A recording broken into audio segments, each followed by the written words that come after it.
What's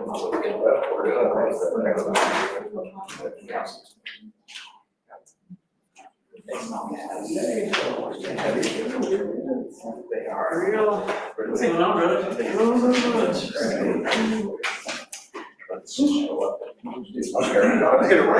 Y'all get different things.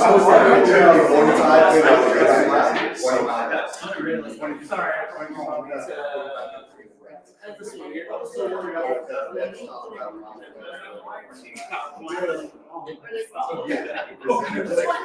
No more tomorrow.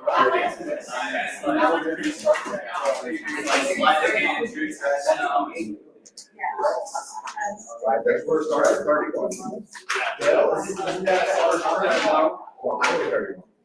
So I said, oh, right. I had to get it. Not put it up, not there, first corner, but kind of where we're. That's so, it would be, yeah, they're supposed to start out there. It's like a 10 or 12 mile section. There was some shade.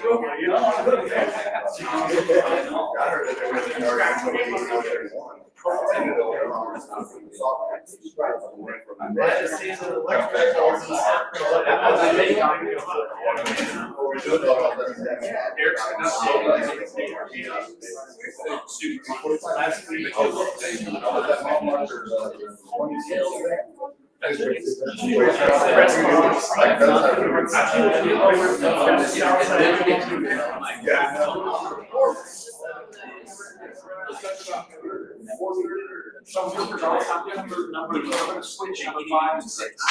I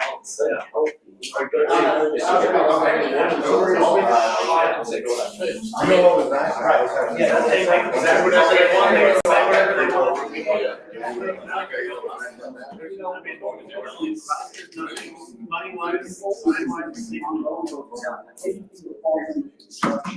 Gotta have electricity. They're the ones that have to install it, they're the ones that have to keep the room. If there's any, they say we can just create an item back to our all that protection to our.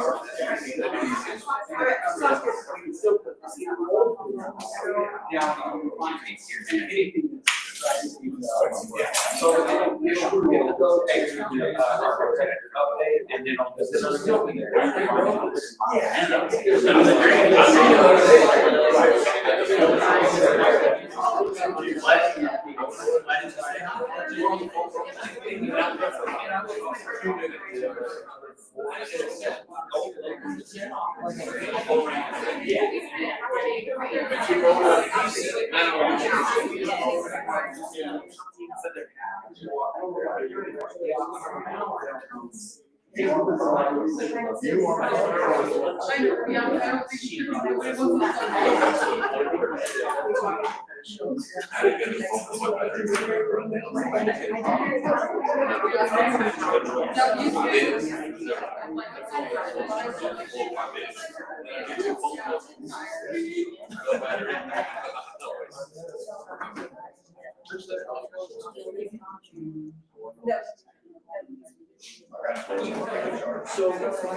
yes, we would take it. Just in case.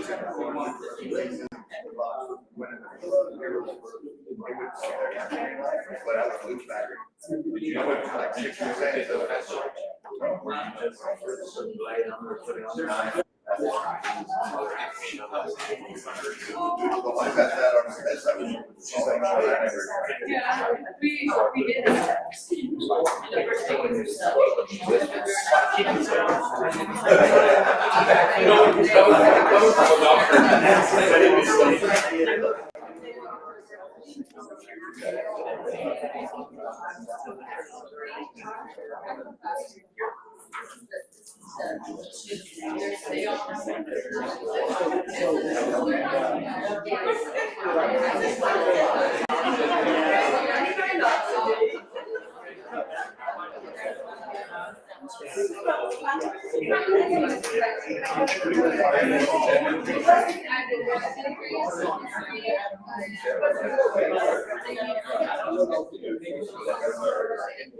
That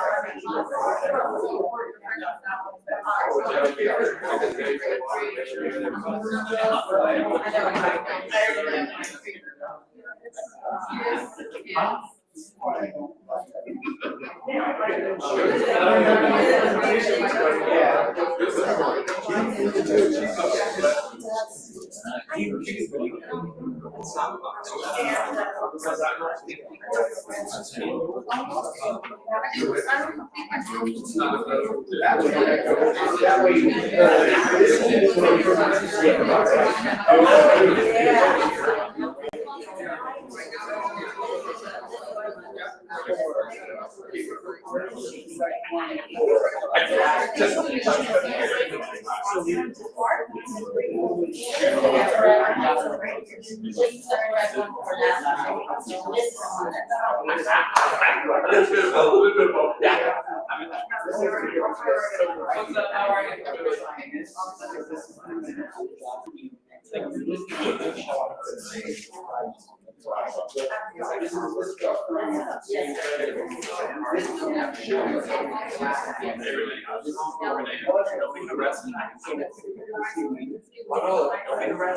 No, they arrest me. So, it's like birthday, man, it's cold, you know. and then when we approve, the amendment. I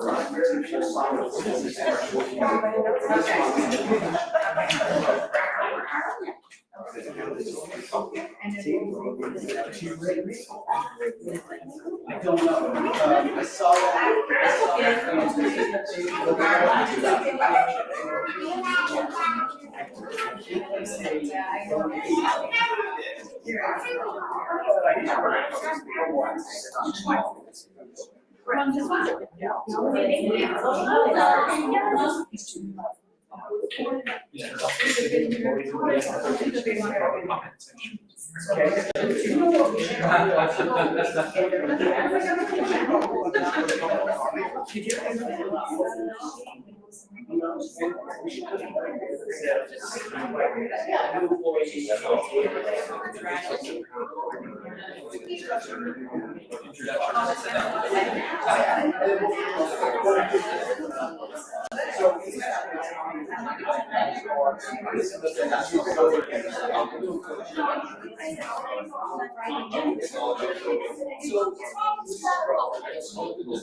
All right, guys, I have 5:02. Call to order. Everybody please stand for the pledge.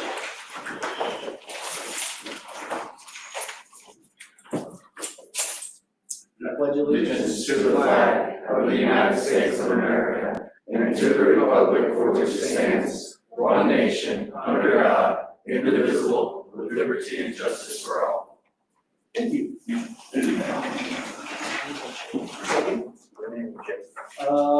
Mr. Schneider. Or did I just not there?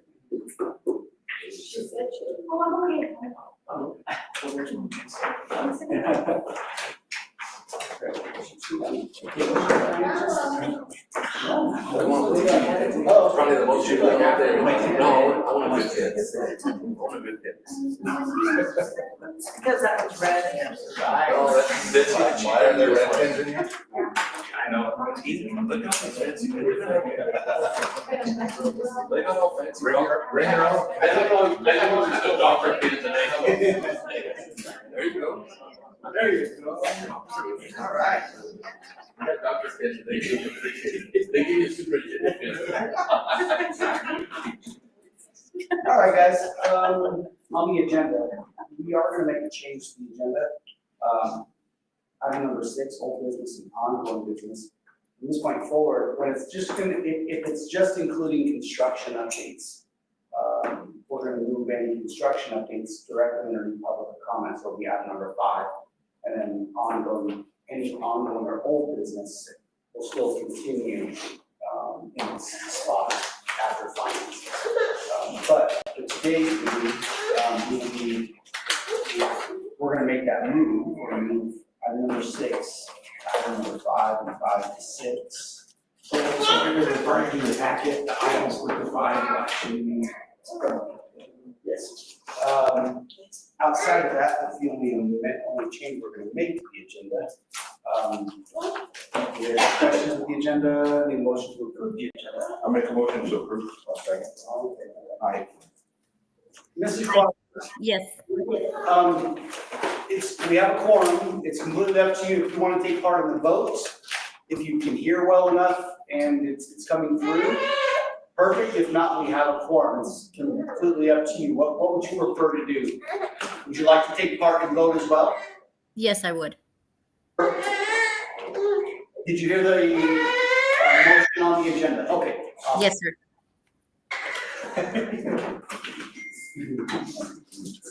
All right, item number 3 is our minutes of our previous meeting. I reviewed them and previously I did not see any changes. Our spelling and grammar person isn't here today. Yeah, that's spelling book thing. So, what happened? You see, found spelling? No, that's. Oh.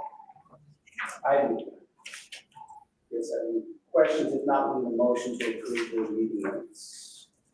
I'll make a motion. I'll second. All in favor of meeting minutes, Ms. Crawford?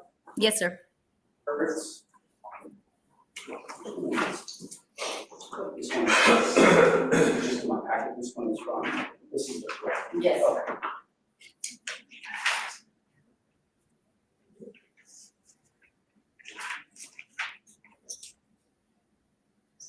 Public comment. Today, guys, Mr. Crawford, we have a lot of public. They're not public, they're our new staff. I think, right, there's nobody from. Make sure no one has a public comment. Yeah, that's what we're wondering. Is anybody on there Yeah. that, this is public comment? No? Down for elections. All right, so it looks like everybody here is new staff, Mr. Snyder. Okay, so we have a few new staff members. Mr. Little, would you like to lead off with your new staff members? I don't think two that are new, the rest I recycle. They're not new to the district, they're new to me. First of all, Mr. B is now on our campus all day.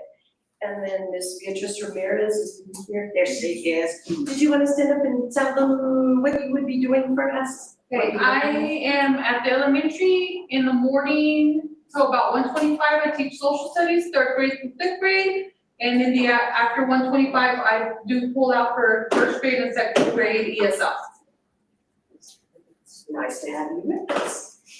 And then I have Miss Yadira Franco, she just started with us today. Today was her birthday. Hello, I'm Yadira Franco. I am in the morning with Miss Caitlin and for preschool and in the afternoon with Miss Candy for preschool as well. She does our 3-year-olds in the morning and then our 4-year-old program in the afternoon. And so those, my last new one is Miss Cindy Lujan. I'll let her talk. I'm Cindy Lujan. I got with Miss Bessemer and the teacher's aide all day long with her. Well, what's fortunate is in our building, we pretty much now have someone who is bilingual in every single classroom with the people that we have moved around, correct? And then I have Miss Lisa Simmons, which you don't see, she's probably at home taking care of the hubby Gary Simmons, who is now. Lisa's in our building full-time now. She will work on reading in the mornings, 3rd through 5th. In the afternoon, she works interventions K through 2. And then Gary Simmons is in our building all day. He is our new PE teacher now. And that covers me.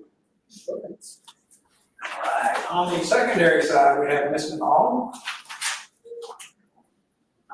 Hi, I'm Freon, and this is my 28th year to teach. I am teaching special education 6 through 12 new resource.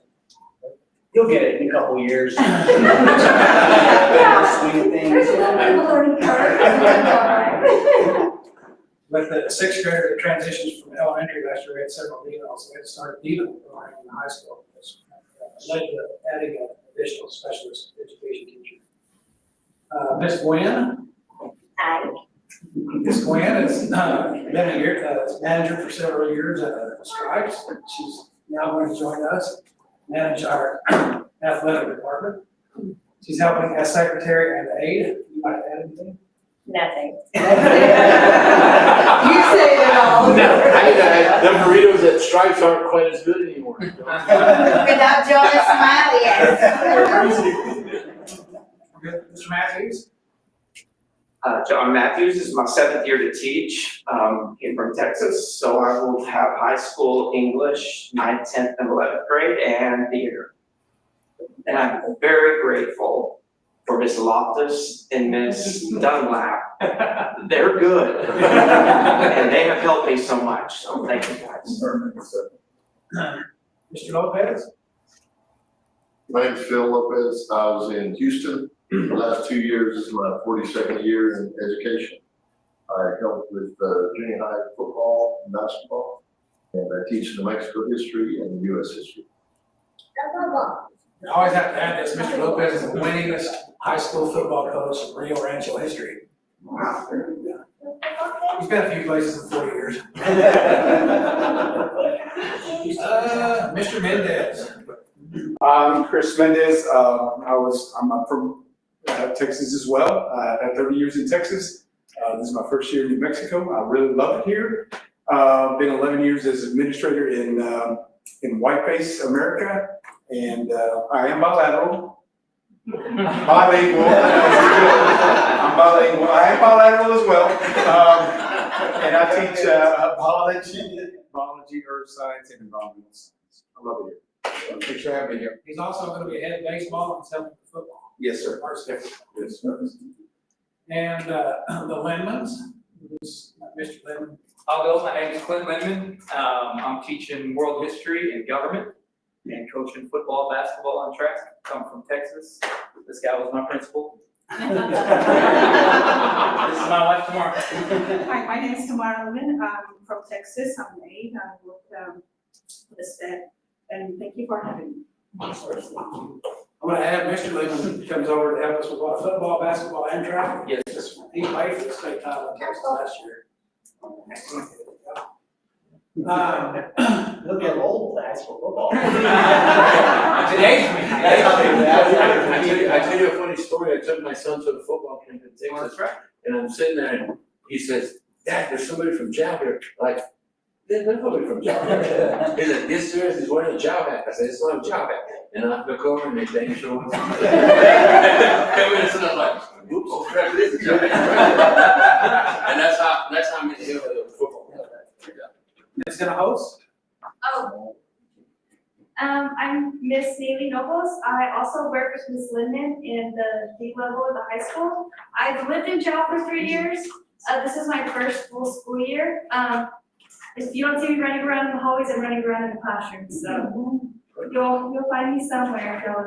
I want to have this as an exceptional group that we've added. I haven't been in a classroom yet in the 2.5 weeks plus a day. That has had students and every teacher on task, not a cell phone out in the room. They're all professionals, they're all winners, and they're going to help Job move forward in the future. Very excited about it. And I have seen the same thing. It's perfect. Fantastic. Well, I guess we should introduce ourselves to do that. My name is Joe Goss. I'm from Gallup. I've been here about 23 years. Been on the Board of Education for 15. Bernie Cervantes, lived here my whole life, graduated from here. I know everybody here. Some people I wish I didn't know. Hey, how do you know something about you, Loftus? He pointed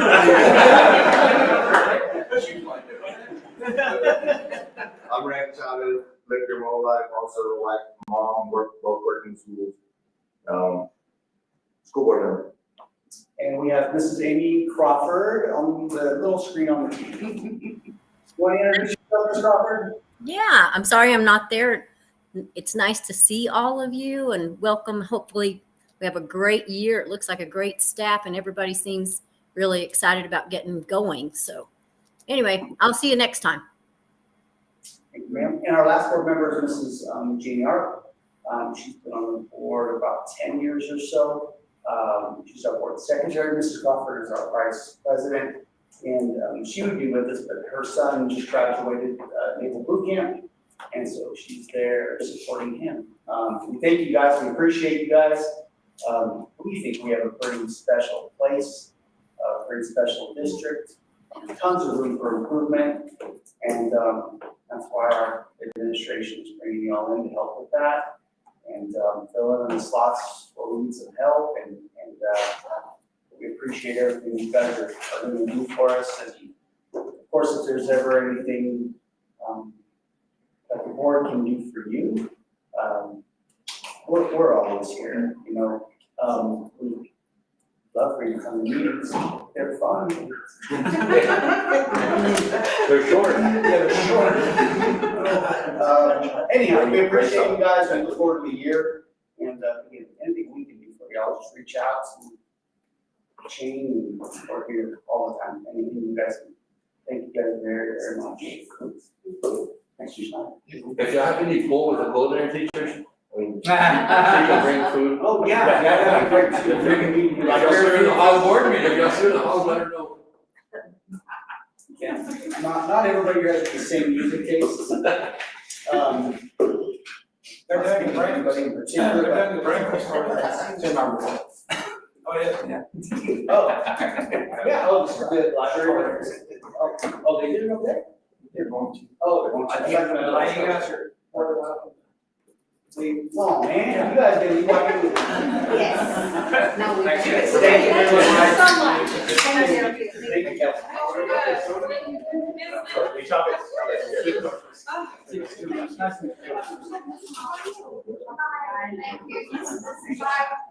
Other guys. The fun is just not gonna start. That's awesome.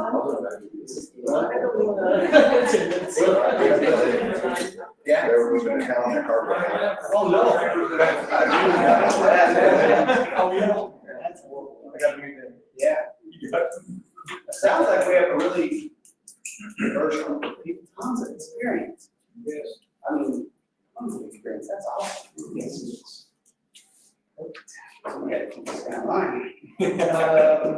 All right, so, oh yeah, let's switch it around. So this is gonna be our construction updates. Okay, so we'll start with Lasco. If you guys want to start, then we'll go into our, I'll let you start with baseball. Okay, on the baseball project, I got concrete scheduled for Wednesday and Thursday. We finished doing the sidewalks outside. If y'all been out there, y'all can see that we started the fences. I got one laid up and then the other one's laid out. And that's to let us get the concrete inside. As soon as they finish pouring, we'll get those fences up to height. And after pouring, after concrete, we're gonna get painters to do our door frames and doors.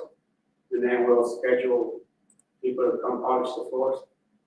And then we'll start, I think next week, Caprock's supposed to come and put in their air conditioner units. And then after that, it's just about partitions, lockers and stuff like that, so it's getting close. Perfect. Yeah. So we'll move over onto the indoor. There's been a lot going on over there. We've got 240 yards of concrete scheduled for this Thursday. That'll be the second large pour from the bottom ground floor. How many trucks is I that? thought I just heard that. That's 24 trucks. 24 trucks. We poured 25 trucks week and a half. I think we were trying to just plug a well or something. They don't even use that much. They don't even know. I'm trying to stop it. Once we get the wet side poured, we've got a few more areas to drill in the middle, and then we'll pour that center section. We'll finish the little short piece of grade beam that's ready.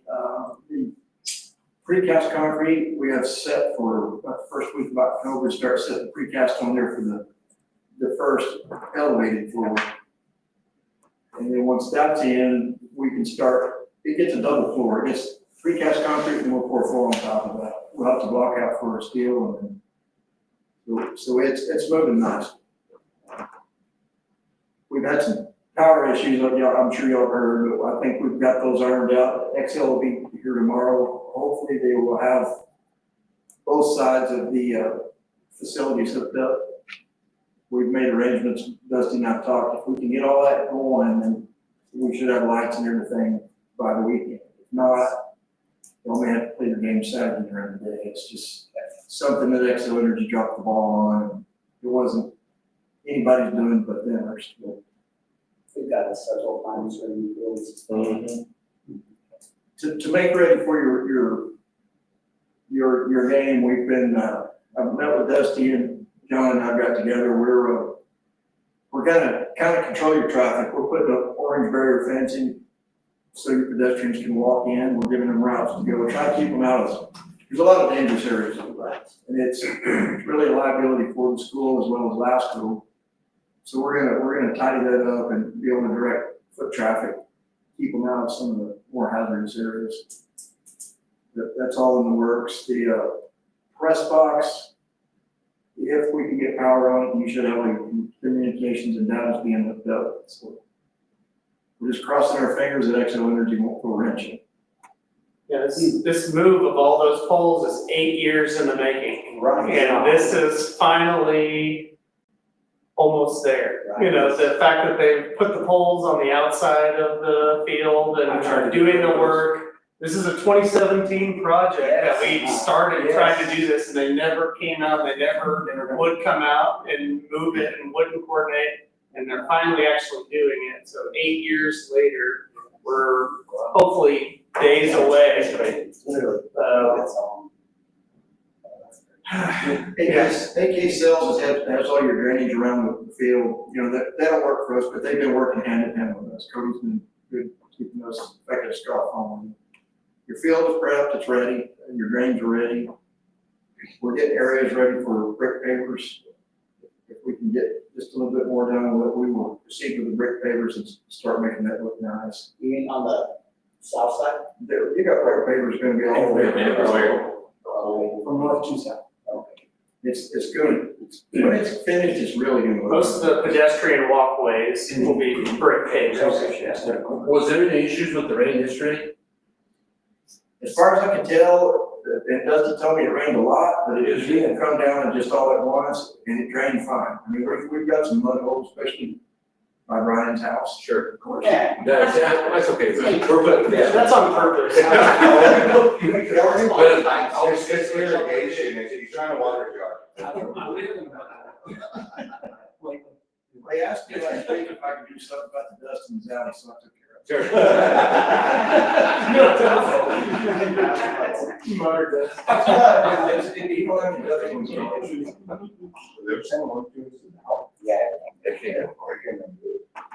Moving on to elementary, we just got a truckload of steel in today. I haven't had a chance to inventory it, but it should be the final pieces of steel that we needed to tie this elementary together.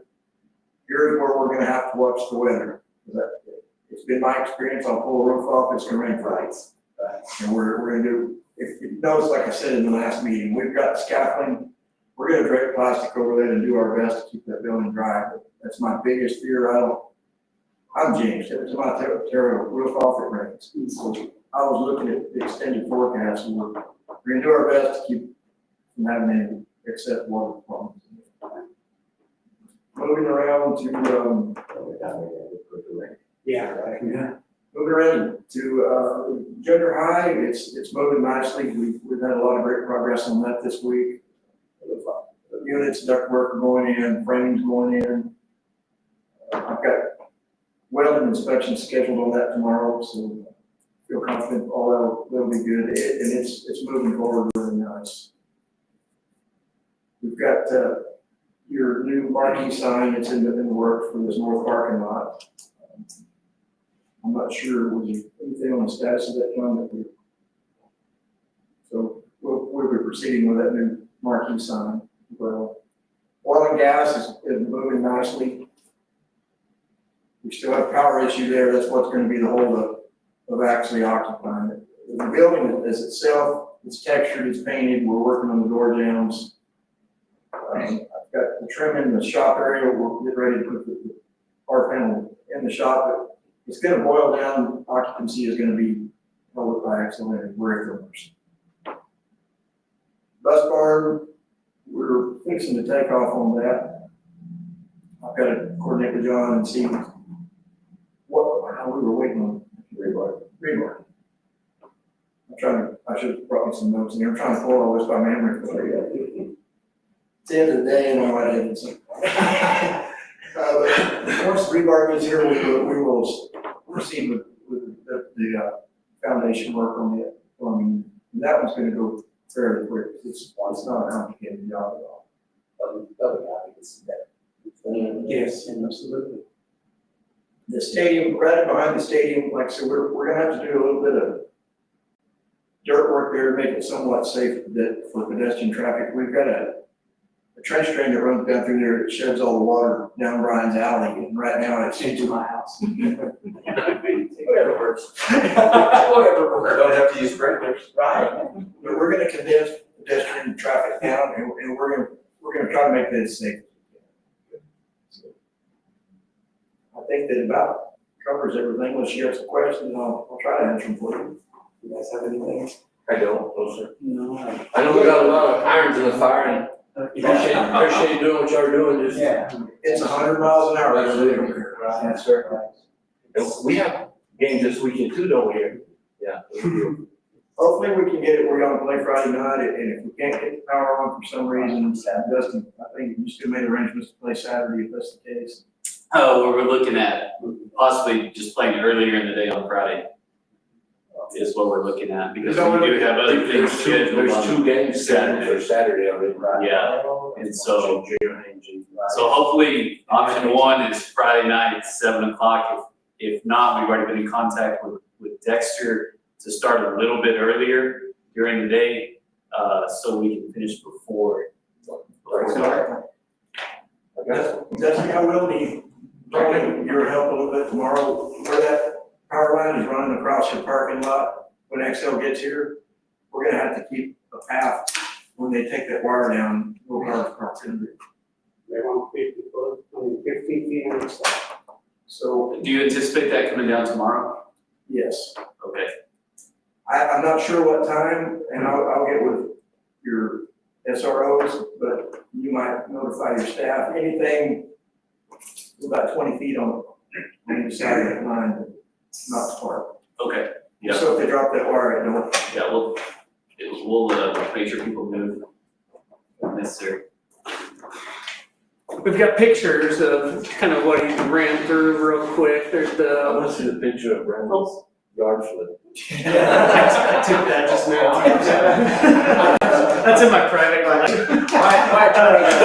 This is the baseball, so you can see it from the outside. Baseball looks pretty well complete. Finishing it up from the outside, obviously waiting on the parking lot to see what the city does with the road outside. So all of this here, that's where the pavers are going to be here, the football field.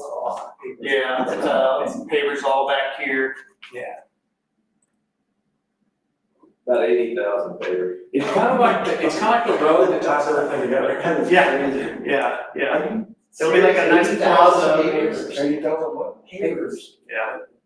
I just bought 2 pallets and I was like, man, that's money. There's the structure from the indoor facility that's put up on stilts to allow the water to flow underneath. Right. Directly flow through the river that runs under the indoor goes to Brian's. The elementary school, so you can see it finishing up on the inside. Some more pictures there. Everything above ceiling's pretty well done. Just some of the finishing touches. There's the bus barn, so that should be, hopefully next time we come, we'll be seeing a lot more on that. Then the inside of the shop there that they were talking about, being able to start putting the metal panel up for oil and gas. So that's looking really good. And when They don't have the date, when's our updated electricity thing? firing up. I have no idea. I Excel won't get that. On what, on the, The oil and gas. so in July, it was 3 months.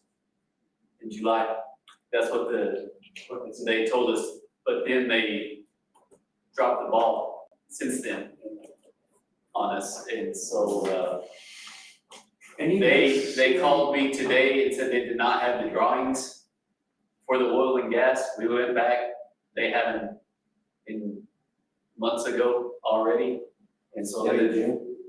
Into June, yeah, and so it was resent to them again.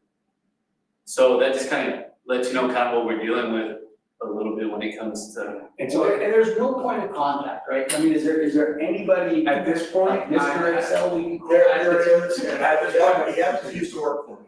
Oh, okay. He is their district boss over this area, and he worked for me years ago, and I hate to pull that ace card, but I've called him and he's aware of it, and he's actually what made this step up, because when Miguel dropped the ball, it was gonna be another month or two, and I called, his name is Mike Suggs, I said, Mike is not acceptable. So they came today, they'll be here tomorrow to get this hooked up, and he's very aware of the risk situation, so they're working on it. Perfect. Has anybody ever thought maybe like Gilmore's Loftus? Oh, 2017. Take it easy, he's like your bulldog on Yeah. too. So, Yeah. you give him a hard time. Yeah, okay. Two-pronged approach between Robert and junior high status of the steel. It's fun to see the entry of the new comments coming along. Then the admin, we could probably take this one off the picture list. I don't think, you're not gonna see much change from that. I'm gonna skip over. They're gonna be doing the floor. Oh, okay. I'm gonna come back to this so that we can get to some of the fun finish stuff, and then I'll go over some of the flooding information. Oh, y'all have seen these last time, right? We didn't present them, but this is the overall new updated campus map, which now shows your indoor athletics. It shows, you can probably point to it, the bus barn. It shows the project we'll be talking about today, the CTE. This is the new drive next to the CTE. Junior high edition here, elementary playground edition coming in and grabbing some of that and removing those trees. So you can see quite a bit larger, flat playground. And then this actually shows the team room as well. And then just the promenade between the bleachers and the team room. So completely remastered campus once ever all the projects are complete. I don't know why we didn't flatten out that elementary school playground. Yeah, well, I don't know. I mean, it cost $2 million. Right. That's the bond money only went so far. You didn't have the SB9 money at that time, so we were just dealing. Yeah, that's what we thought too, we pulled down. And so you can see now the junior high under construction, the new CTE center here, the new team room with the existing, or the gymnasium in between, the indoor athletic field here. Where's Brian standing? Brian, it looks like actually his house is overgrown. I'm over there. I'm not sure what happened to your house. We didn't give it to you the river. It's all grown up. We sold your house as a part of the greenery of the kids. It's a land swap. That's the future garden. Right. So the new CTE, so the main entry of the VOAG's actually kind of right back here. You can see this is the new entry to the gymnasium. This would be your auto shop here. Your welding and robotics labs would be in here. And then behind this would be your existing wood shop. This is looking from the courtyard side. You have your outdoor pickleball, basketball court that could also be used by the robotics program to tinker with their robotics and do exercises outside. You can see this would be the secure fence line that would allow students to come between the junior high and high school to the CTE.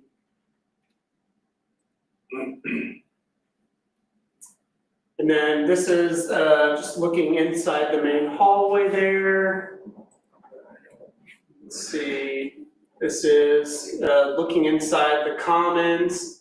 And if you want, do you want to start hitting on some of the materials? Yeah, because obviously the materials on the rendering don't do it as full justice. We got a lot of really exciting materials, and Bailey's gonna do the presentation. She's our interior designer extraordinaire and gave the presentation to Brian, and he was like, can you please come present to the board? And of course, the girls are out today for the interior design, but Actually, they presented to Mr. Loftus. Yep. okay, all right, perfect.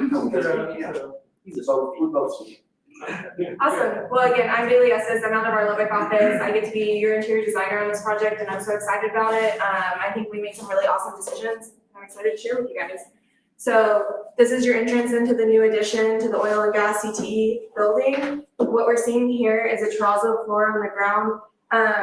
This isn't gonna be, this isn't the true example. We're gonna have your blue in there as well. Like y'all are doing out at the elementary, correct? So it'll match, kind of connecting your different campuses together. So not a true representation, but I wanted to bring something that y'all get to check So out. the same, pretty similar, but with blue specs, and Right. you can pass it around if you want to figure out. If you want to touch feel. Did we talk about the terrazzo issue? Didn't we, like, 8 years You ago? said lawyer, right? We talked about this. So if we can afford it, it is the longest lasting material.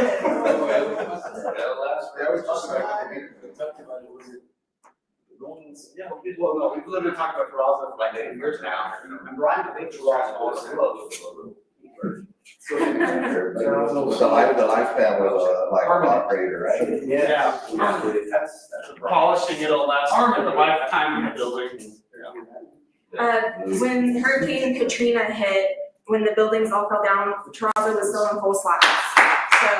You're not up, my I'm so sorry. You need up Showing wall protection, this metal pulling in your CTE feel into the building, but protecting your walls. It's a little bit warmer of a metal to bring in some warmth into your space, but still acting as a wall protection.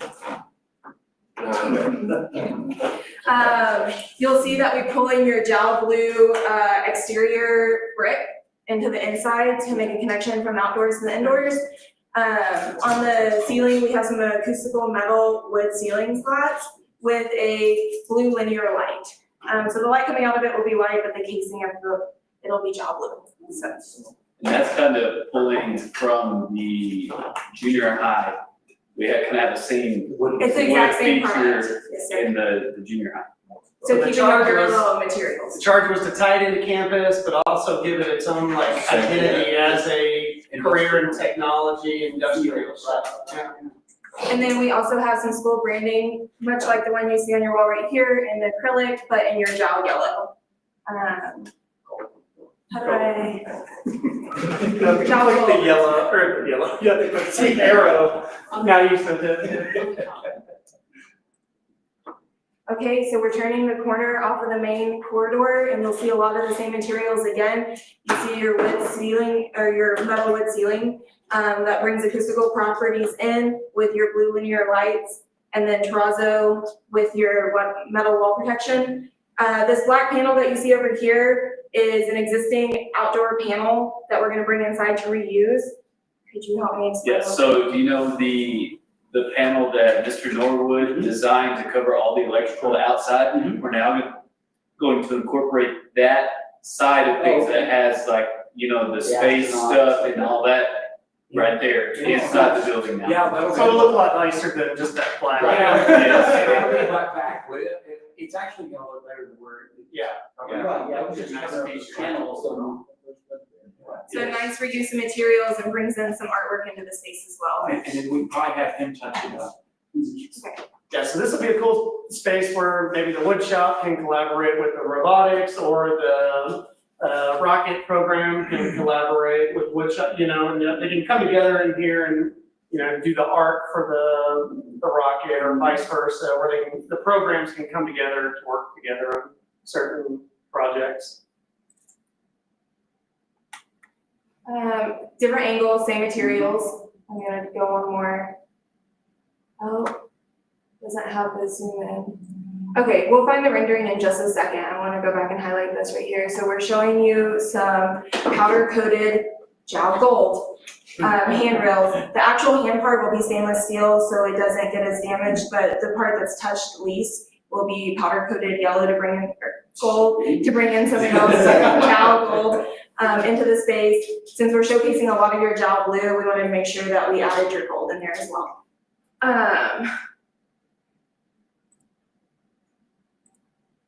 Labs.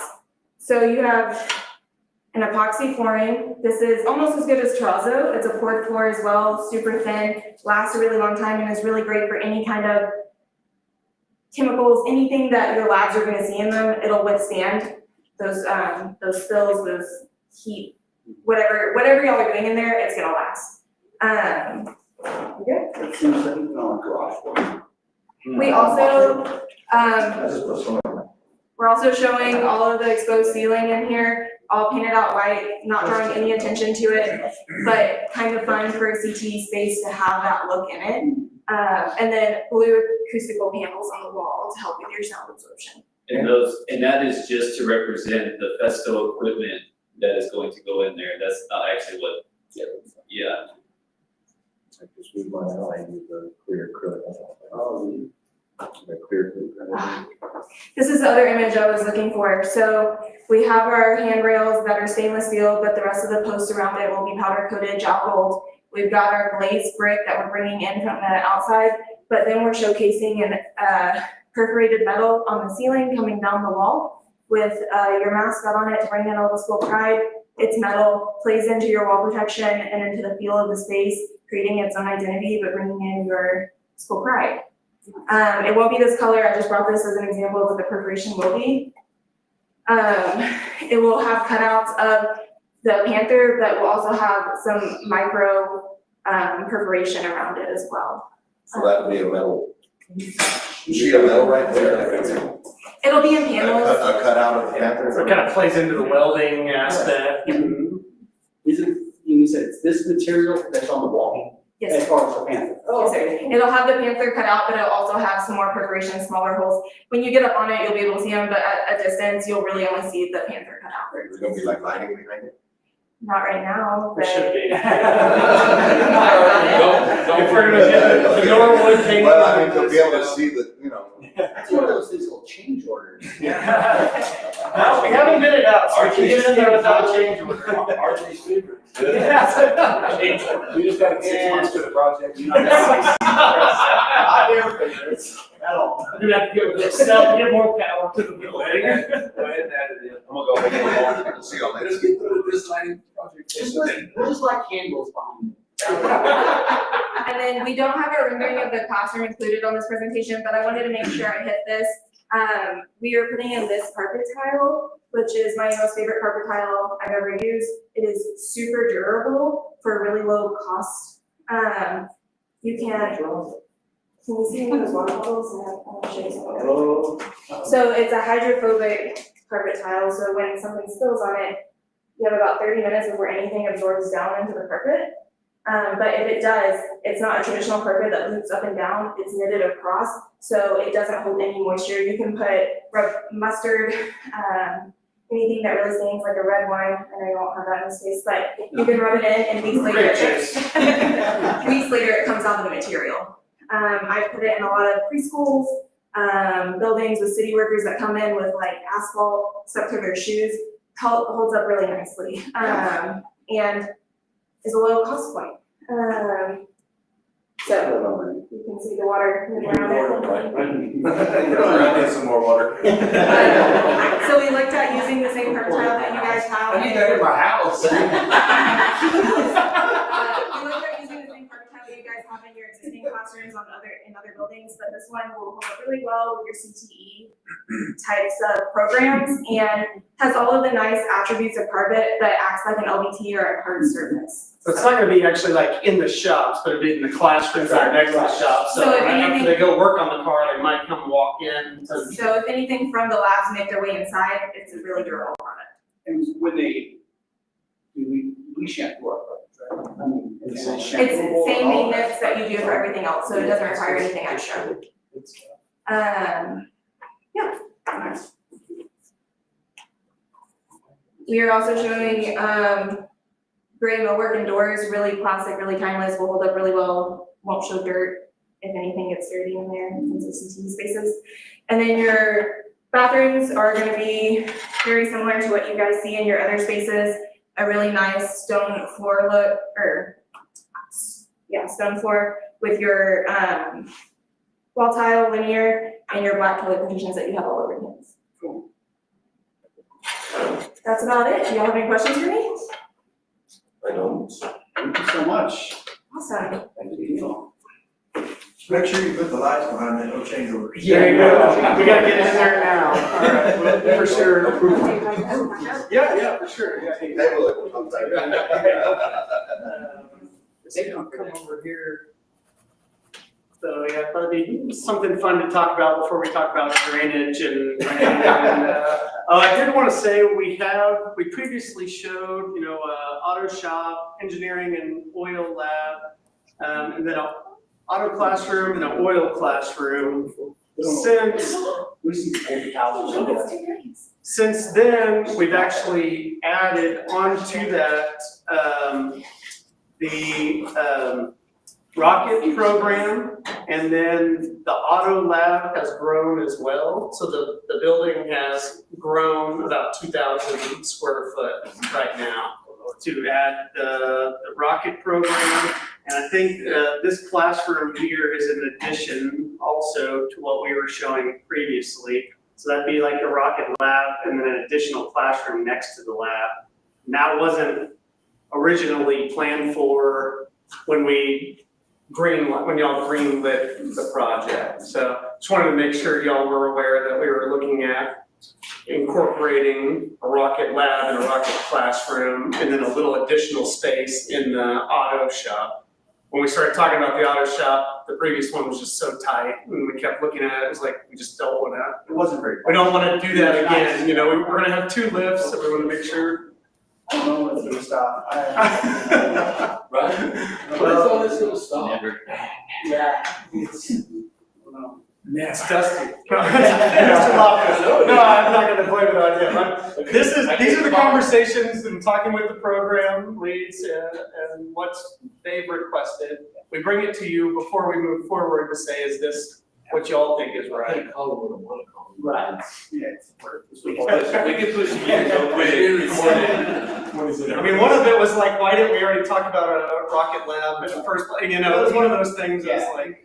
honestly, we, as much as we've built over the last 10 years, whatever it's been, 8 years, a lot of things have come to light that it's crazy to look back and why didn't we do that? Why didn't we think of this? Right. Yeah. But we weren't thinking of the buildings. Well, The way education has changed. Education has changed, CTE has changed. even without that, I mean, Yeah. we But built you things. still don't think about that. We built our auto shop. And sometimes you've got a certain budget, and that's, with that bond, we stretched that $40-50 million. We stretched it to try and include everything, not knowing that we'd have funds in the future, We're gonna do it this little bit.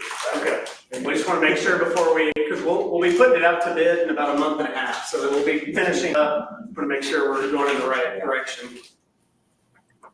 All right. So we should be really good at it by now. We should be no change orders. I agree. That's the goal, for sure. All right. See how easy change orders? Hey, that's not a change order yet. It's not. All right. Yes. Yes. Where Brian's house is, I wanna know where Brian's house is. Brian's house is right here. Yeah. So, island, right? so this is the 100-year. This is the 100-year max floodplain. This is what happened prior to the project. This is what happens as it's designed. You're not allowed to go to increase the floodway. Since you're in a floodway, you actually do have some leniency in increasing it. And you're allowed to increase it up to a foot, actually, within the floodway. Is the darker it is, the worse it The is? darker is the worst. Oh. Yeah. So the worst is actually right here in the field where we added this wall. And that gets, I wanna say that's about 12 inches right there, 100-year flood. It would rise up to about 12 inches in the field. And so obviously, a day or two that would go down, but we're not allowed to do that off-site. You're allowed to do that on your own site. You're not allowed to raise the floodway more than 12 inches off-site. So this actually shows that we would not be raising this, as it goes up, this gets into the 12-inch mark, and I think this is actually 16 inches here. Of course I can't read it very well, this is a bad one, but we are not increasing off-site more than 12 inches. The max that we actually are about 7 inches on this side on the 100-year flood event, which is the worst case scenario that you have to review towards. We went ahead and studied as designed versus pre-project, and this shows -1 foot, and this shows positive 1.2 feet. So you can see Brian's house right now would be on the edge about -1 foot to about -8 inches, since it's in the blue area. And obviously this blue area is where the building is. And the backside of your site would actually come down about a foot because we're blocking a lot of that area. And then this area of the field, you'd see about 1.2 feet of increase. Some of these areas over here, there's something there right now. So there's something sitting in that area, there's a hill or something, so it's an aberration that you would actually see this 1 foot or more. So you can see a majority of what would increase would actually be in the 0.3. So you're looking at 3 or 4 inches to the east, and like I said, you can actually go up to a foot in the floodway. So a majority on the west would decrease, and some on the east would take an increase. But a lot of it would be taking it on the field right now.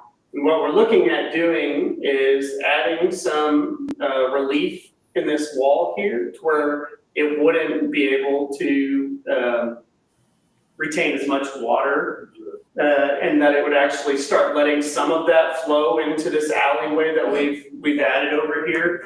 So that you wouldn't necessarily flood Brian's house, but that a majority of the water that this alley could now handle would be let through here and then flow down the alley. So we're looking at putting some pass-through pipes over here to avoid any water getting in front of the concession, but allow it to come around the building. So that's the goal, is to keep the water on the east side here or on the west side there. So that's the 100-year worst case scenario that you have to review. This is actually similar to the May event, this past May 2025 flooding event. If everything was in place, this is where the water would have flown. So we saw a lot of flooding around Brian's house, but once we have everything in place, once we have these alleys in place, the water will flow through here, the water will flow around here, it'll be flowing through, this is the floodway where it was already flowing in the first place, and it will not be coming over here and going across and adding additional water to the west side like it was previously. So that's what we were wanting to see is in an event where you have that sudden amount of rainfall, what would that look like? Because the question was, are we making it worse with what we're doing? And we're actually making it quite a bit better than it was, because there's still, this is what it was before. You could see some of the reductions in some of the colors over here where the rain used to go, that it's not going anymore. So that's what it's at now. So all the studies show that we're actually within FEMA's regulation. We're not causing anywhere close to a foot on anybody else's. It's gonna be improved over what it was before, and we think we can do even more improvements just by letting a little bit of water come through this wall on the southwest side. When you say it was improved from what it was before, is that pre-build of like the new concession stand and all? Yeah, so I mean, that's, obviously you're getting flooding here, but it's saying that previously when it flooded, there would be a lot more water coming on this west side. So you're getting more flooding on your side, but the overall floodway area is seeing less flooding now. So we're redirecting it to the alleys, to the road, and to the alleys. So that's the responsibility. Will they cause that alley on the east side to wash out? Well, we're paving it, solid concrete now. So that's part of and it'll be an invert. Yeah. So that's part of the improvements. All right. So that's why it was hard when they were saying y'all are making it worse, is that this will all be paved all the way down. Now, and that's part of it. And this will be paved all the way down. The price wasn't much different, so we changed it to concrete. Yeah, it was gonna be asphalt with a 2-foot concrete swell in the middle. Now we're going solid concrete where it'll last, 50 years. Kind of functions like as a drain. So you can lay down in there instead of the dirt, so where you're at. Hopefully. And it'll even actually have a curve, small curve on it, so to keep the water from coming over. That's we have to be responsible. That's the right thing to do. Yeah, and I know Brian's supposed to go negotiate with the city something, because, these are their alleys. I mean, we're making these dramatic improvements to their alleys. I mean, Is that the discussion this Tuesday? Yeah. That's the golf thing so far. Yeah. I think those were the highlights of the presentation. I think I had the typical schedule and things that were on our list. You can have that no price list. No price list, you want to look at that? We're still working on the team room and then the CTE that y'all looked at today. Right. Y'all got a ton of projects going on that will be hopefully wrapping up as soon as they can.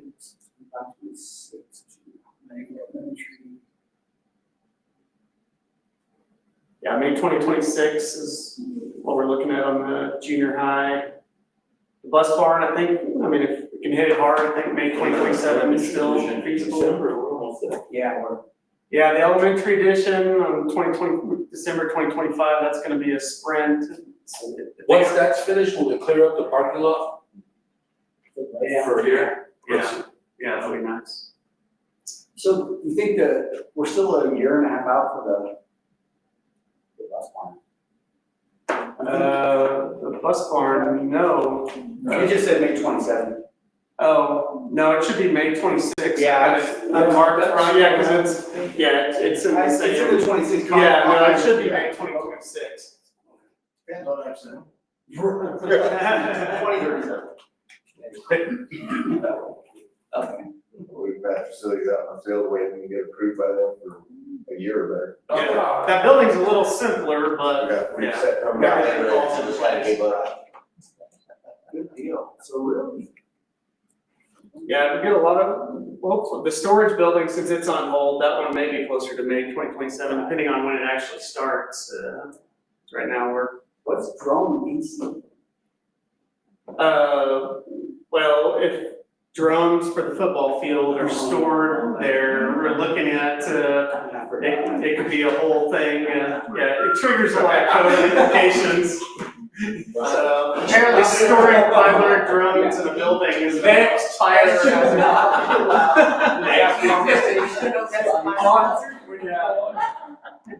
not be allowed to do this. You know, that's me, this is literally your job. It's your You responsibility. think he's gonna do this job? Well, he can do Look at it, it, look at it. All right, Scream for the ball. Crazy doesn't have that many drones. Eunice is getting. No, they're. We're gonna get a hundred I don't think I brought it. Let me see if I have the information. Well, and he knows, they're renting them, they're not buying them. No, He already takes it out. I didn't bring the information for the indoor mini golf, but we, revised the look and the design, and it's a little bit more custom looking than just your average metal building, which is kind of what we started off with the takeoff. And we actually threw everything at it that we talked about. We got quotes from the bowling company, the golf company, the kitchen equipment provider, and so now we have hard numbers. We haven't got anywhere close to putting out, actual biddable documents, so it's still early on. But right now, we're at about $12 million all in for the indoor mini golf, which is about twice what we talked about.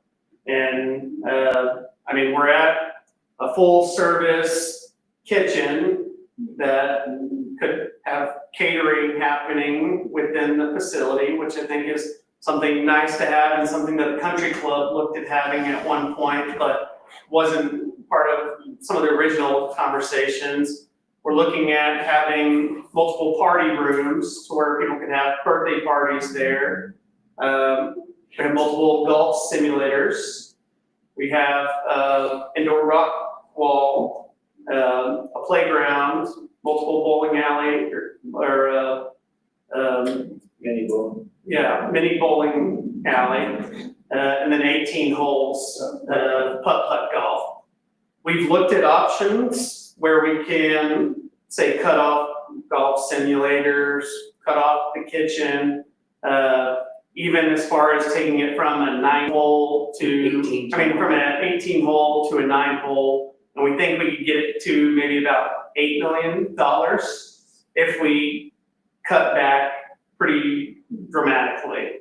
So, it's still a pretty custom building. We were hoping to just build a big warehouse and then put a bunch of this stuff in there, but I think to have the appeal that you want and to be exciting when people drive by and to have the bowling and the rock wall and the party rooms, it's just gonna be a little bit more custom and it's gonna cost a little bit more than the $300 a square foot we were originally showing. And so Lasco looked at it, our third-party estimator looked at it, and they're both within about a 10% range of that 12 million on the high end and 8 million if you kind of really cut back to bare bones.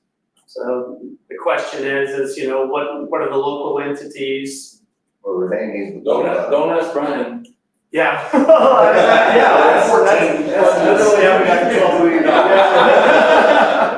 So that's what we've got, a meeting with the hospital board, and we've got a meeting with the city, and so he wanted me to present that.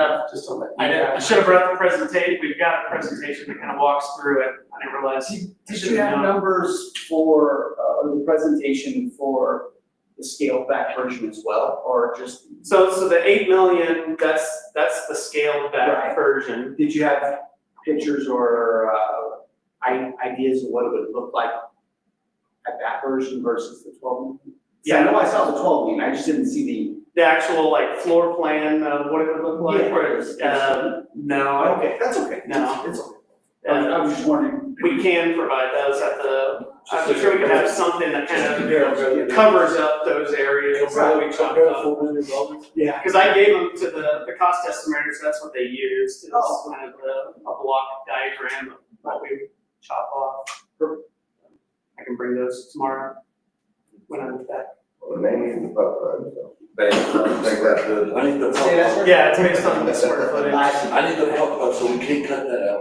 Yeah, well, it is a putt-putt golf. That's what it's 9 hole versus 18. I see the putt, I'm just saying. Yeah, so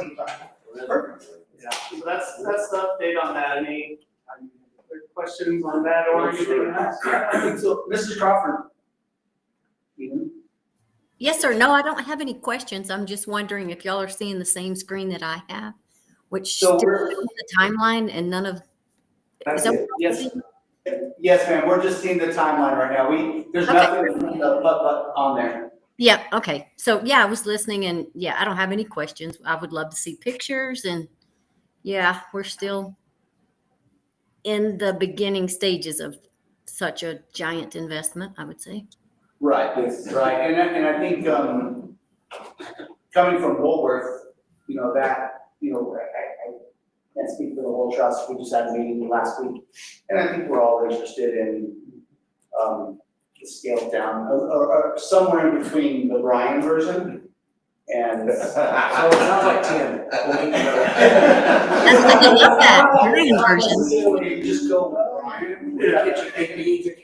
It has a kitchen, right? Save the kitchen. Why does it need it? It needs it. It has a kitchen. Yes. The 8 million doesn't. Isn't that right? Well, yeah, but we can go back to, I mean, a concession kitchen. It that's can just- have them, right? You can have a concession kitchen versus a commercial kitchen. Right, we have a concession kitchen. You have the microwave and the pizza. Yeah. Can that ever be made more commercial in that amount of space? When you're talking about commercial, what are you trying to? Like a restaurant, rather than just a snack bar, like if you could you rework it? A full-on restaurant, like a sports bar, like a. Full menu. Not big. School districts always make their sports bars. Yes. What about the indoor drones? The teachers will appreciate it. No, we'll just mention on the The sports bar. teacher, All right. No, there actually is no difference. I can get you more information on that. Sport park, me too. Like the picture would be different from the 8 million. Yes, yes. I'm trying. I'll send you all what I plan to present tomorrow on the hospital. Thank you. Gentlemen, thank you guys. And Mr. Crawford, anybody have any questions for Lasco or Arco? No, sir, I do not. Thank you. You guys have a good evening. Drive safe.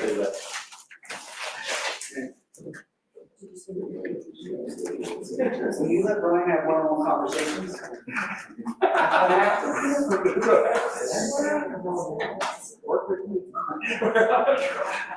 All right, that one's done. So will it be like ownerships, like percentages in between the school? No, it would be more like an MOU, like a contribution to that project, like a partnership. And then the Woolworth would still do it, because they get 30% off of labor because we don't pay the prevailing wage rates to any public entity. Yeah. So that makes us good, it's enough for Woolworth to manage it, financial run, so we just give them, we have to for having no business. Okay, guys, so we're gonna go now to financials. Mr. Cole's not here, is that right? Sick today, okay? So we have our financials for this quarter, like we normally do, there are no bars. Okay. And then last ones, is that, have we done? So okay, so guys, and Mrs. Crawford, just so you guys know, last month's meeting, so that would have been July's meeting, when we approved the bills list, we did not look at the dates. We were actually approving June's. And it was the road. Oh, no, I'm sorry. Last month, we actually approved which month? For this meeting. Right, we approved the wrong month, okay? We looked at the bills, right, and we didn't look at the date. So what we've done is, all right, I gotta get this straight. This is August 2/27, this is the amended one. So last month, we approved a total amount of 3.6 million out of operational, the total amount was 3.67. And that actually, we approved the wrong month. What we've done is, we noted last month's meeting minutes, or the bill will be signed, that there's an amendment to it. And now, here, there is an amendment that says, to the July 2025 school board meeting, the correct bill list was provided and approved. So, this is the real bills list that we should have been approved of. We have it in our packet. Okay, I was gonna say, is that the one that's in our packet currently? The one that's in your packet currently is July, so when we have the meetings, we're gonna do the ones the month before. So in July, we should have had June. And so in August, we'll have July, so. Right. Yeah, so you approved, last month, you approved July, which should be approved today. Right, so we never approved June's bill list. Yes. We're a month behind. And they're right there. Yes, exactly. So what we need to do is, if anybody had any questions on the actual June bill list, it did come in your packet, right? I know. No, you're correct. We did not. Everything has July. Okay, all right. So that being said, So it looks normal on this one. right, where is this? So this is the actual June bill list, right? Yes. If you wanna take a minute and look back at it, there's only one of them. Oh, wait. No, I made some copies. Perfect. I made copies for everybody that. Mrs. Crawford, we can supply you with a copy if you'd like. So we're gonna. So, well, this one here is the one we have to approve today. July. Yes, that's the one we're approving today, that complete July. Okay. Because we don't, yes, You only exactly. did partial. Yes, because it wasn't a complete month. And then what we're doing right now is we're just doing the amendment. So we've noted the amendment in the minutes, we have a typed amendment.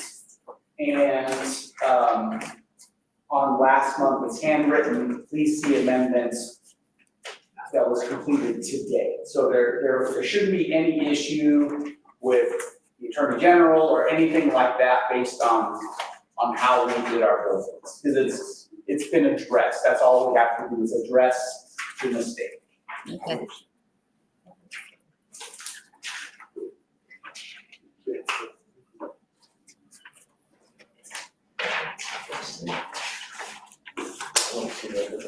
Yeah, nothing stands out as abnormal, it's all typical. It's like normal there. Or that's. And Amazon sends gift. Yeah. Right. So, does anybody have any questions over the June 2025 bills? No, sir. No? You give me something. This is July. See what you did? I'm not sorry at all.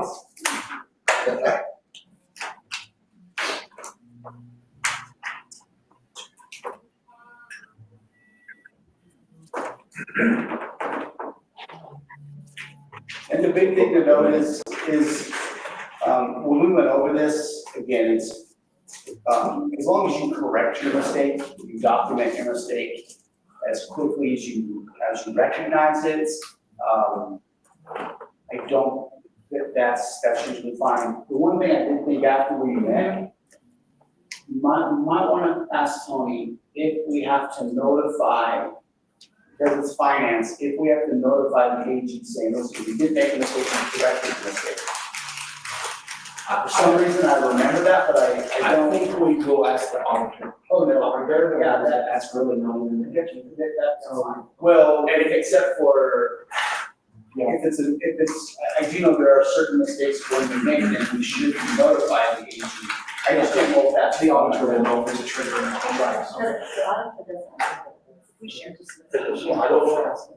Yeah, well, they know the protocol, right, so we will definitely verify just to make sure that we're not doing anything out of bounds.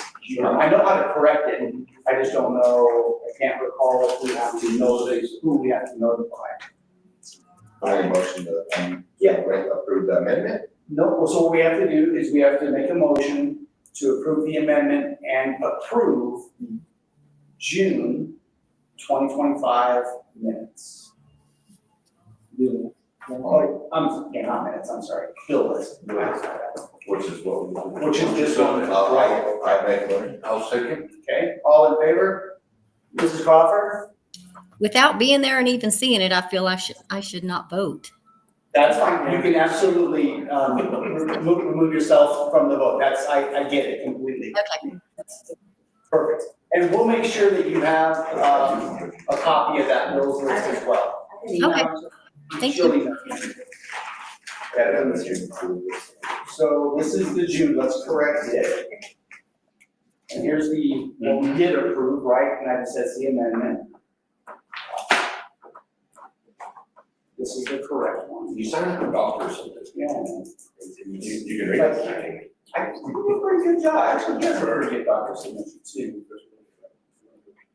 I would never want their wages. The signature, not the wages. Okay, and absent and, Mrs. Carter, we will take the vote. Now, the next one is the actual July's bill list. So are we only approving half of this, or we gotta read the whole? We'll approve the whole one, it's all been divided. You've already looked at that. Yep, that's back to where it should be. Right, it came in our, should be in your packet. Yep.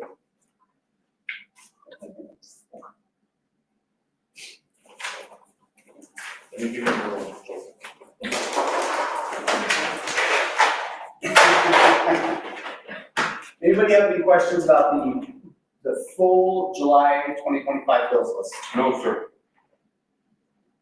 No, Mrs. Crawford? No, sir, no questions. Perfect. We'll need a motion to approve that. I'll make a motion to approve. I will second. All in favor, Mrs. Crawford? I just can't. Yes, sir. We put it back on the screen. Mouse over Where's the? Yeah, so I can. Go screw it. All right, let's grab the mouse and don't tell me where this is gonna go. Hold on. I knew it. Without stopping it. I knew.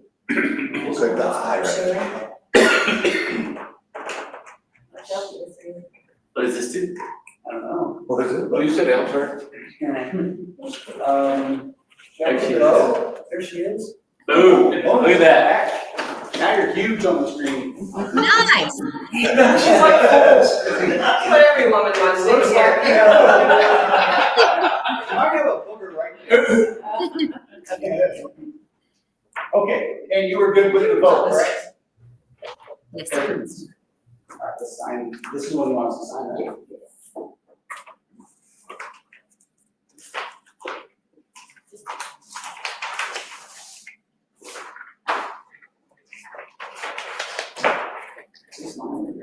It's your call.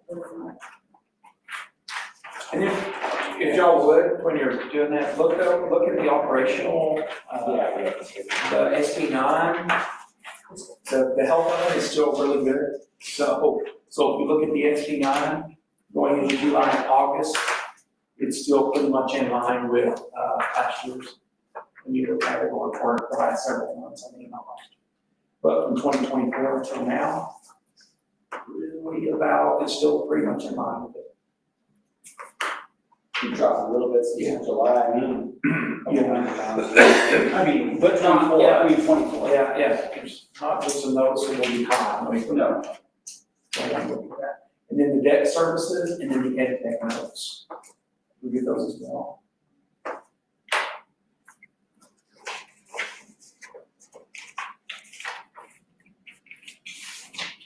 And then the next page will be your cash sweep. If you look at your cash sweep deposited.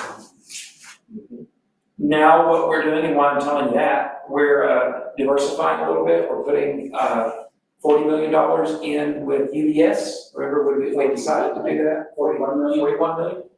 And so we're putting that in with UBS. So the cash sweep will be less, but the interest from that other will be more.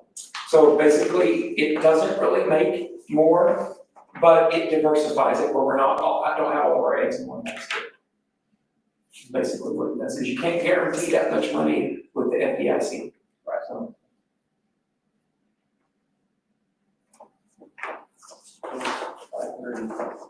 As I understand it, the 41 that we put in with UBS, although, like he said, the cash sweep will be less, but it almost sounds like it'll still be around 500,000 a month. Yeah, still the same total. Yeah, between the cash, what residual is in the cash sweep and the interest that we collect from the. Off of the government Yes, bonds. right. I think that's pretty much a wash, it's just a. And also the 40 million is as much we felt comfortable with, 41 million that, doesn't have to be liquid, because we are doing so much building, it's got our bank account way overinflated, because the SB9 and all the building that we're doing is going to be paid out rapidly.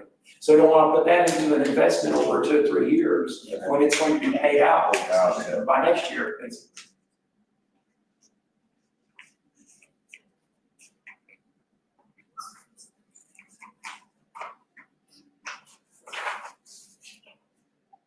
And then our fund balances.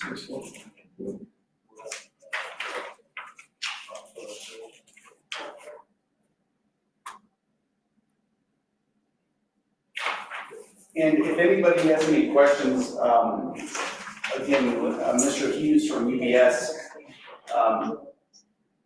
is he on our books to come back? I can't. He's not unless we need Yes, it. we need it. And Right. I can come in and give a report if they want, I guess. If we would like, I don't know if you'd like, quarterly or a couple times a year, or really anytime you need Mr. Hughes, parents, he'll come in.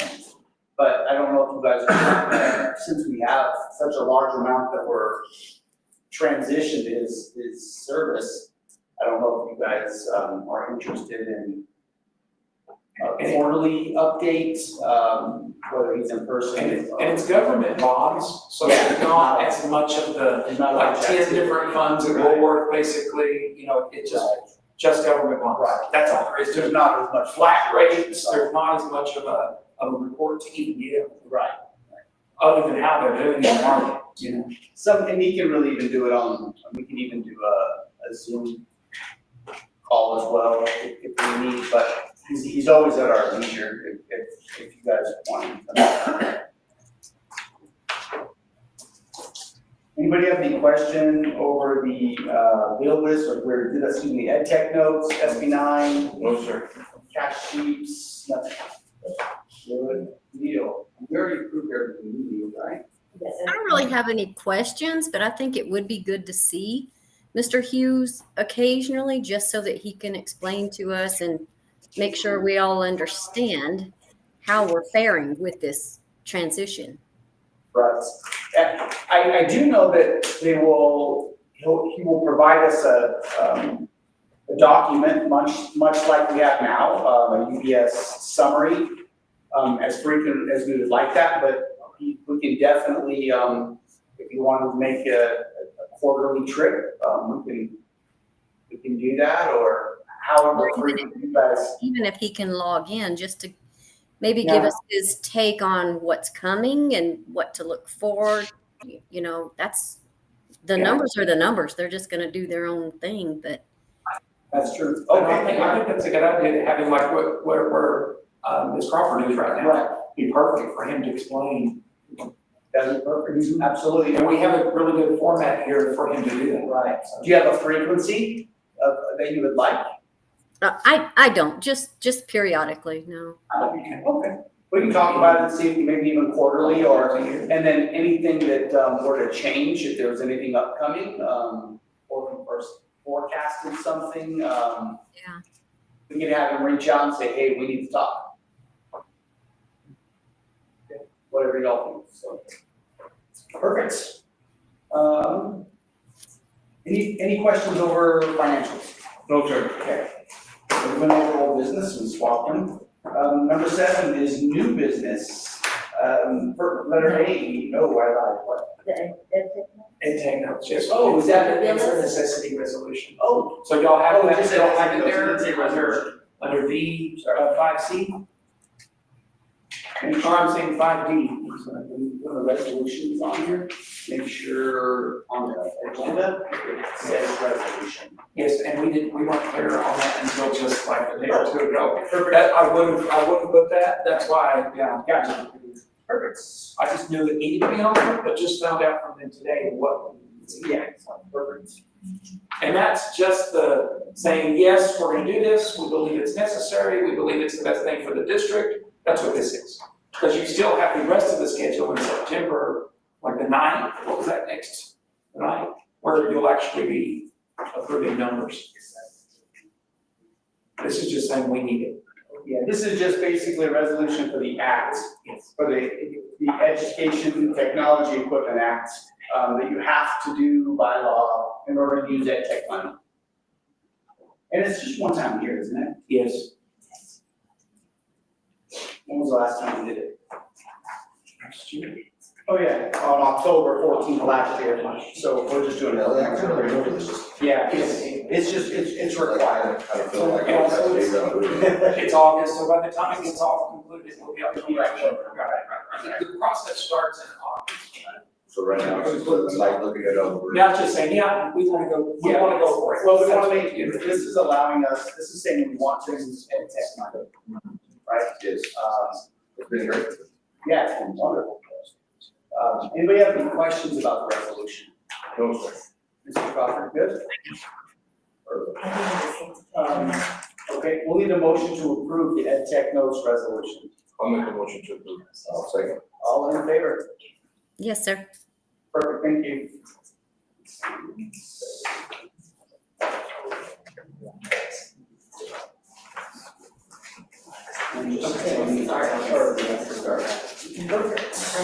Okay. So that's where I'll switch that around, Mr. Gauss. So what's that? I'll switch that around with the gates and construction. Yeah, we'll just swap them, yeah. And construction, anything that needs to be done, I'll I'll be be doing doing regular stuff, so you can- that's good. Okay, sorry about that, that's all done, that's done, the minimum's done, no bars. Okay, now we are to the, thank you, sir.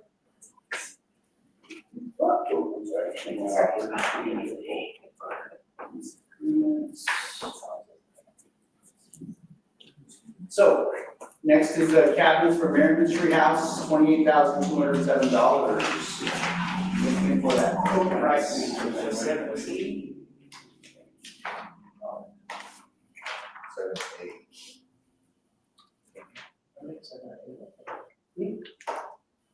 You want to tell us a little bit about that, Mr. Okay, so Schneider? 7A, that's the cabinets for the 5-bedroom where the Lindmans are.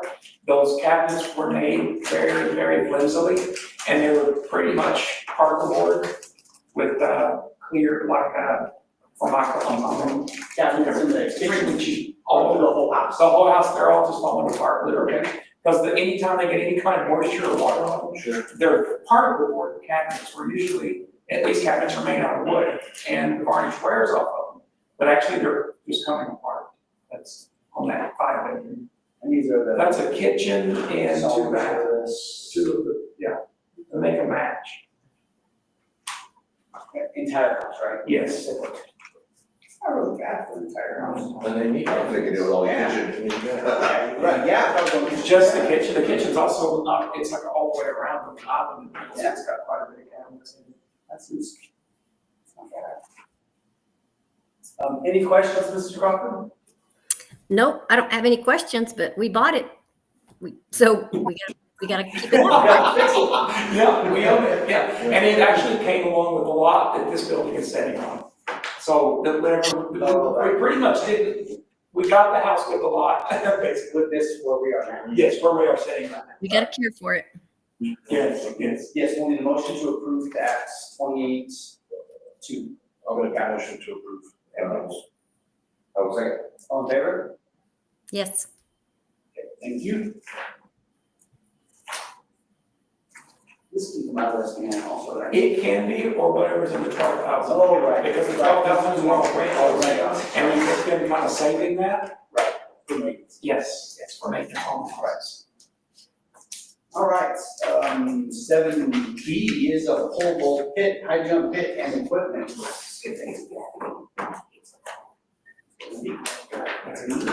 Seven B. 37,197.04. Want to tell us a little about that? Okay, so that's basically all of the equipment that we're going to need for the new pole vault pits, weather covers, jump standards, everything to re-outfit the new, field area, the new track. Mr. Loftus, do you have anything else? I was like, look at you trying to talk track over there.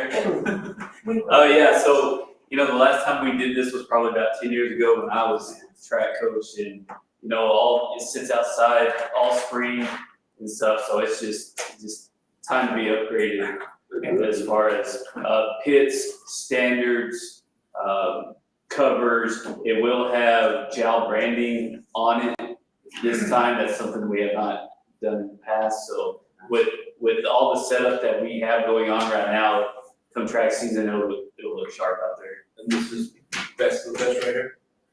Yeah, I mean, well, given the space that we have, yes. Okay, perfect.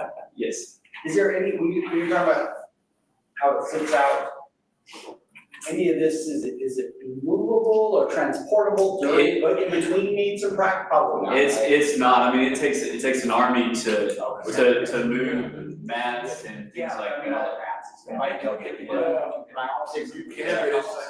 It is. I mean, I would say if you set up a pit and took down a pit every practice, I mean, you're adding over an hour of. And when you add practice plus the season, it's a couple of months, it's out. Yeah. It's just time. Like I said, it was probably 10 plus years ago when I was a coach when we did that. What about cover? It says weather cover. Is that something you can put on it on a regular? Yes, every day when it's sitting outside. Yeah. Well, it's like just like a rain jacket for your kids. So that's your level. I guess it's included with it. Yeah, that's gonna be just like you're buying a package deal, which includes all of that stuff there. Oh, okay. Mrs. Crawford, any questions? No questions. Perfect. Need a motion to approve the purchase of the pole vault pit, high jump pit and equipment for $37,197. I'll make that motion. I'll second. All in favor? Yes, sir. Thank you. So the next one is the press box power supply. The visitor's press box is finally there. Have you guys seen it? Yeah. Beautiful. It really goes good with I noticed it like a tree. And we ordered it a long time before any of this other stuff was done, and it really goes nuts. And so just to get it electrified by Kurt Meyer, and it's basically all it is. Sure. Finish it. Oh, I see. Yeah. And look, I don't know, it's gonna be just. We have over there, Jim. Yeah. Yeah. I mean, it's taking it from that old concession stand that we moved on this north side. It's taking it from there to this. Any questions over that? No, sir. Mrs. Crawford. No, sir. No questions. Yeah, no. I thought you saw the right one. All right, $24,193, need a motion to approve it. I'll make a motion to approve. I'll second. All in favor? Yes. Deal, thank you. All right, letter D, district housing options, Mr. Schneider. Okay, so I included a lot of information in here for you guys that you've been asking for. And so it's the existing staff housing policy. Could somebody send me a picture of that? Okay, what's that? Could somebody send me a picture of that? Or is it here for me to look at? Yeah, it should be in your packet. I'm just scrolling down right now.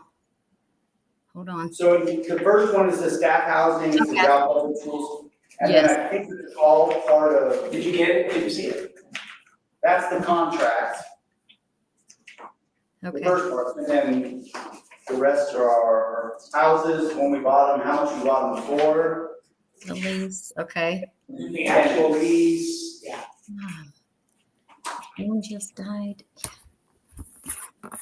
If you look after the lease, then you see when they were purchased. So if you look, there's gonna be a big difference between the earliest one that we purchased and the latest one. So you've got them spanning from 2015 to 2023. So you're gonna see an 8-year difference too in what houses have changed in JAL.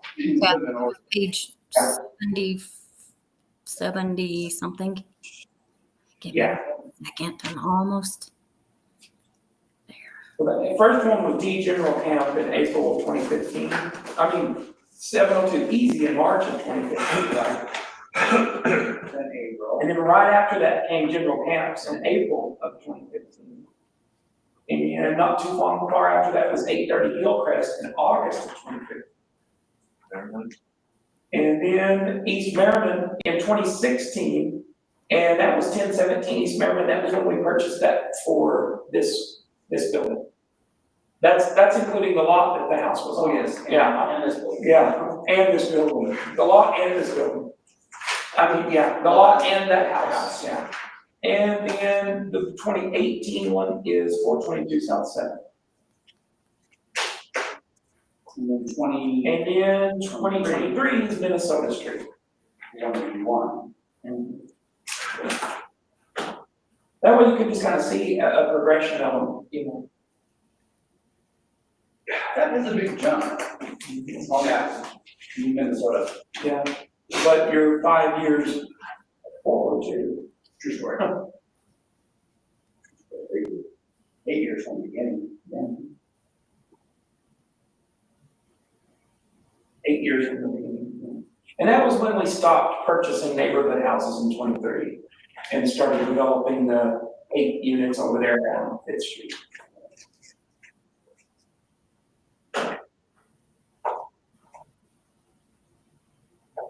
So this is just information, or are we? Yeah, just so y'all know where they were, the ones that we've actually purchased, there are 6 of them there. At our last meeting, we were trying to figure out, Yeah, like when they were purchased, and yeah, we were trying to figure out, first of all, how many properties we have. And then as far as residential properties, you know, as. and we do not have an awful lot of Houses. residential ones. Yeah, we actually have 13, 15, 17. well, we have, yeah, 17. The ones that just came online. The 17 include the 2 officers' houses. Yes. 15 residents we have for staff. So that's what we're trying to do. We're trying to figure out what we had, when we bought it, the amounts, and then you'll see the tenants, 2025, 26 tenants completed years. We're trying to get an idea of where we were at within our policy and how many people and how long they've lived in the housing. Because the ultimate goal initially was to purchase the teacherage, allow the staff member, hopefully, you know, within 3 years, that they would be able to move into the home of their own. Well, Within 3? Is that the deal? But that was the original goal. You know, we wanted this 3-year plan. They'd have development first. And, you know, for them to be able to get a house here, and within 3 years, try to purchase their own house here in Jow. Unfortunately, in that amount of time. Yeah, but there's. Yeah, purchase or rent, or, yeah, find something that was suitable to get out of, or move out of the teacherage. Right. But unfortunately, there's just nothing, not a whole lot available. But it looks like our longest tenant is Mrs. Giles. And we have she's Mrs. Little in the 4th. And this is their starting of the picture. Yeah, right. And everybody else is relatively new. And if you look at Lee Flores, Mr. Flores, he's an officer, and Mr. Cortez is an officer. So we have to take them out of the mix because that's part of our SRO contract with the city that we provide their house, or yes, we have housing for them. Yes, and just to give you a reference, Eunice's district is slightly bigger, or they're not, but they have 23 houses right now. So, you know, we were really shocked because they only had like 5 or 6 or 7. We were ahead of them at first. Yeah, and then all of a sudden, like, he said they did do developments like these, you know, where they're just in a row, rather than buying neighborhood houses. They were coming up, so I talked to their superintendent, saying the same thing. He said, we don't really want to buy the neighborhood houses, but we would rather just develop something, you know. I can tell you one thing, we wouldn't have got any of these people sitting here tonight if we wouldn't have had help. Right, exactly. Right, yeah, I mean, what do you got? Nobody, there's nothing available if there is. And you also, but one of the drawbacks, one of the things is you look at, okay, the last one we bought was 23 for 181.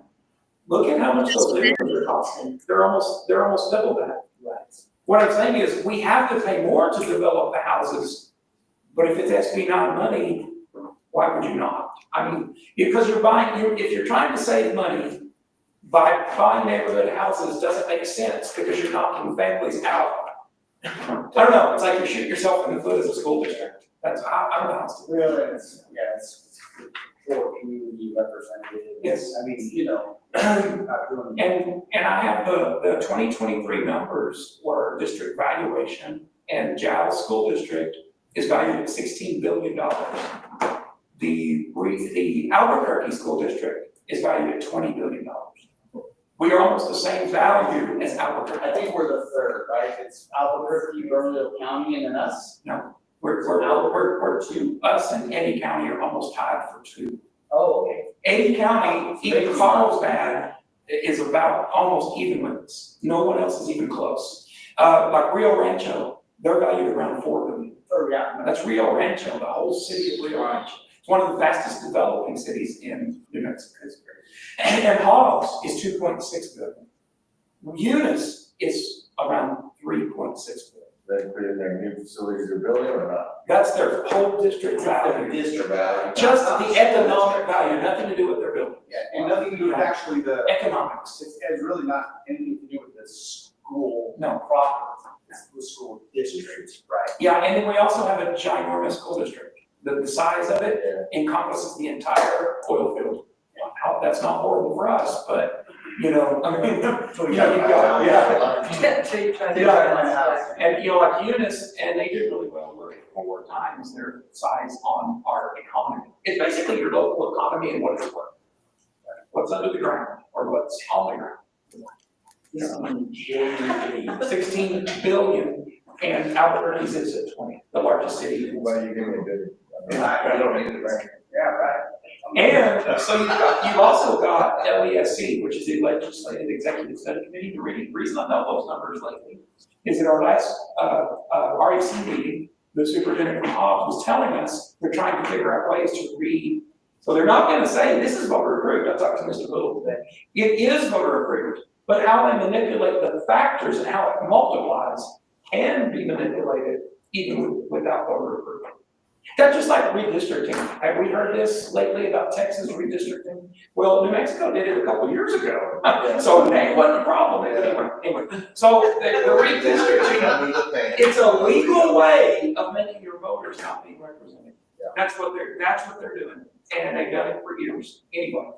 But no matter which way you look on that, just stay neutral on that part. They can redistrict you. They can shuffle you around where you won't make as much money as you are. That's why I say if we're worth $16 billion and something like housing should not even be an issue. It shouldn't even be I don't know. All I'm saying is those houses will still be there. Even if they take our multiplier away, we'll still want the housing. It could still bring in money for the district as rental property if we say if we reduce our teaching staff, students start going away. Well, the houses are already bought and paid for. They can be rented out. And SB 9 can't be recouped once they start taking it out. Well, that's the way. That's just my spiel. And how we got here, even about this discussion, was right now we're full, right? Our future housing, our teachers are full. We were looking at a couple of different options last meeting. I should have brought the paperwork, and I didn't. HomeSpot, which is the builder that we purchased the duplexes from, right, the townhomes. They were running about $360,000 for a duplex, for 2 homes. Now, there was another version that we could go with, which was from a different builder. They were just the houses that we have that are similar to the ones on Second Street. Yes. Is that right? Yes. Basically a double. So let me, a little perspective on that. About 180 per unit, let's say, like a 3-bedroom house is about 180,000. When we did the ones on Second Street, they were closer to 120. That's how much, just in the last 2 years, that inflation has gone up. I mean, whether we see it or not, it's gone up exponentially. It's gone for like the same houses that we're buying now were about 122 when Woolworth purchased them, and now they're about 180. The difference in what we have on Second Street, they're nowhere near as nice. They don't have a carport, they don't have. They're not brick. They're not bricks, right? So Mr. Steiner brought to us last board meeting some options, whether we wanted to go with what is on Second Street versus going with what is over in our current, those 8 units, we have 4 units. 8 total, 8, right? Yes, sir. Yeah, exactly. They just came on. Now, because right now we are at max capacity. So our discussion was last month was, what do we do? How do we approach it? The last thing we want to do is be in the real estate business and have to keep buying and building houses. Outside of that, if we lose a teacher, let's say right now someone retires that's currently living in the district in their own home. Well, we don't gain a house, but we will have an open spot that if we bring a teacher in to put them in that spot, they don't have a place to live. Now, if we lose a teacher that is in one of our teachers, that's a wash, right? Well, I don't mean that way. I mean, they move out and then we have a house to replace for the next student or the next staff member. And then if we get a 2-for-1, that's even better if it's a husband and wife. Right. That really does. So, yeah. So it comes down to, what are we looking to do? Mr. Crawford and myself and Mrs. R talked a lot about it last time.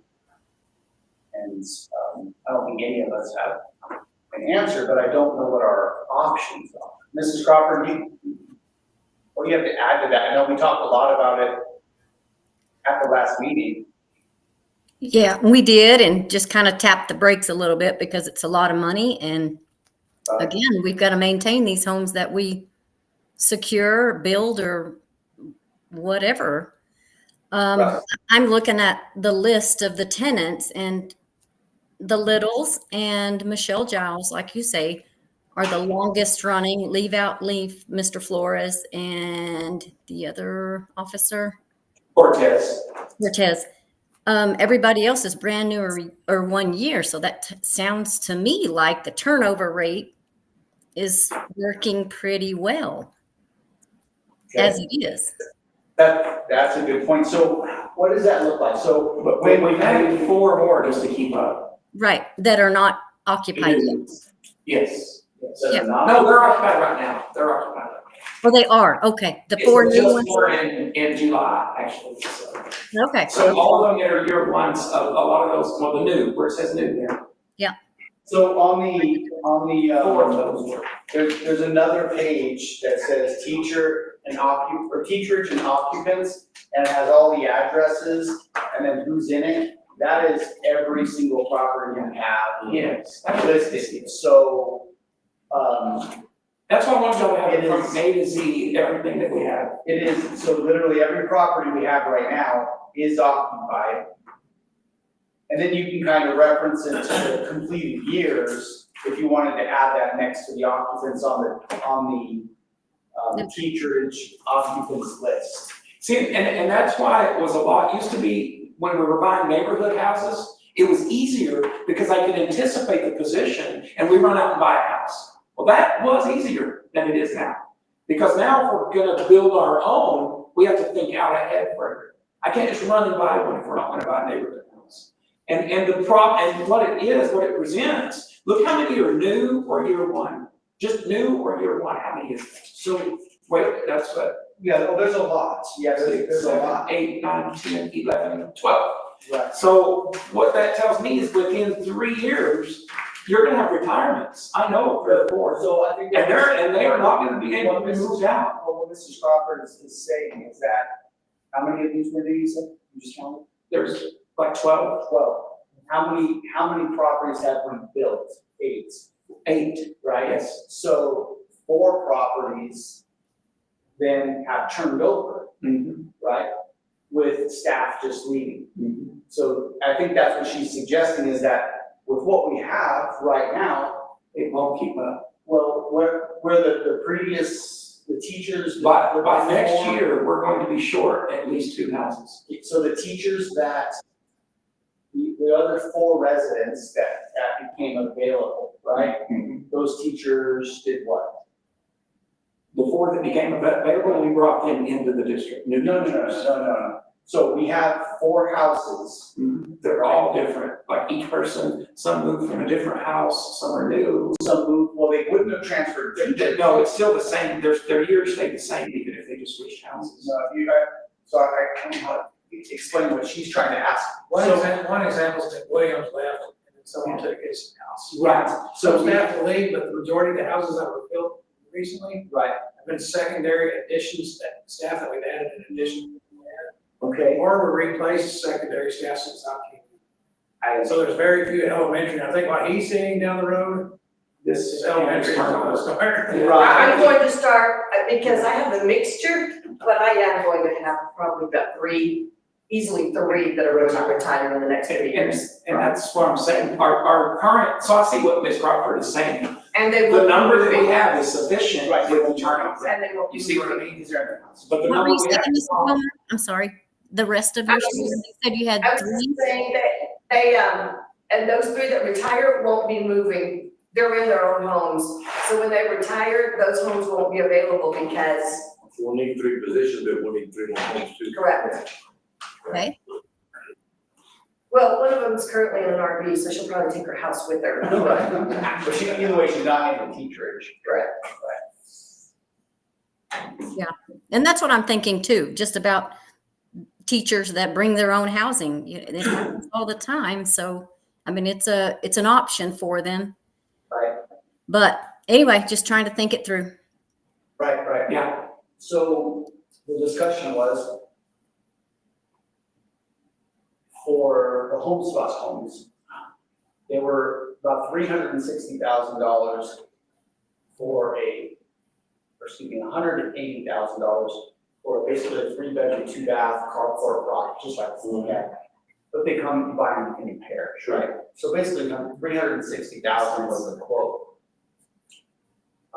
Now, that does not include the land, right? So we would have to have a discussion with the city about purchasing or something. Or your Woolworth, one or the other.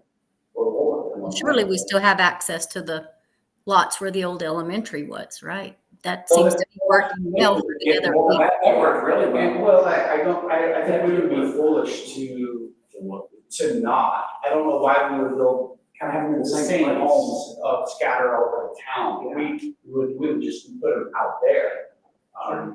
Right. Have our own Yes. little whatever out Out the there. neighborhood. Right.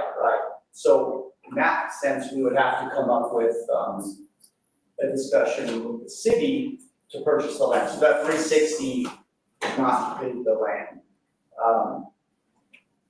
And from experience, now it is much easier to keep up those 8 units than all of them all through town. Because there's always a yard, there's always a this, there's always a that. But when they're all together, it makes it much less low maintenance on that. Now, Maintenance is an issue. the downside to that was sounds like somewhere between 8 to 12 months, probably 10 to 12 is probably safe for the home spot homes. So if we pulled the trigger last month, we're still 10 to 12 months out, which then puts us into the 26-27 school year already that fast before we, in other words, if we lose any teachers next year or end of this year that aren't in the teacherage, even purchasing the home spot homes, they will not be available. Jim, do you remember what the school, because this isn't on the list, but for the 2nd Street, 3 houses? Was it around 140? Well, they were at cost. So, the Woolworth, we bought them from Woolworth. Well, we even had a quote for them here. Yes. They were around 140. Yes, okay, I just wanted to, Yeah, they were around 140. Those, are they double wide? Yeah, they're not really they're Put them together. modular. Right, it's a modular. Modular, right. But that's, of course, I mean, honestly, in my opinion, if you drive down Second Street and you look at the homes versus the homes we have over there, night and day difference, right? Yes. Much prettier, much more attractive, friendly, in my opinion. I mean, they just look better. So we'll keep, Second Street, we just knock down and start over.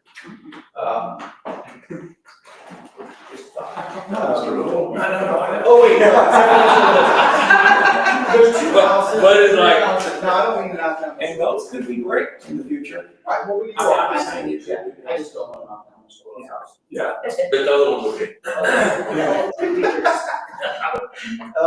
Yeah, so I don't know, we and Mrs. Crawford and Mrs. Zark, and we all talked about it, and it's a tough decision, or it's a tough. That's a discussion we need to have sooner than later. Well, that's just it, that's, and I don't know what that looks like. What do you I just am guys- afraid that if we push it much down the road, we're gonna be behind the 8 ball. That's my only, and I'm just telling you that from my. Honestly, we are, kind of, I mean, if we're just looking at facts as far as, purchase to move in, if if there's a change of staff next school year, and they're not, and they live here, if they live here, We're in trouble. we're gonna be in a bind. And Can we solve that? We definitely can put it on the agenda to at least. To make decisions. To have the decisions, Yes. Well, just to throw my 2 cents in there, though, we wouldn't be in the position we're in if the city were developing some housing. So, I mean, And a little bit more background, which is, I don't wanna add to the rabbit hole here.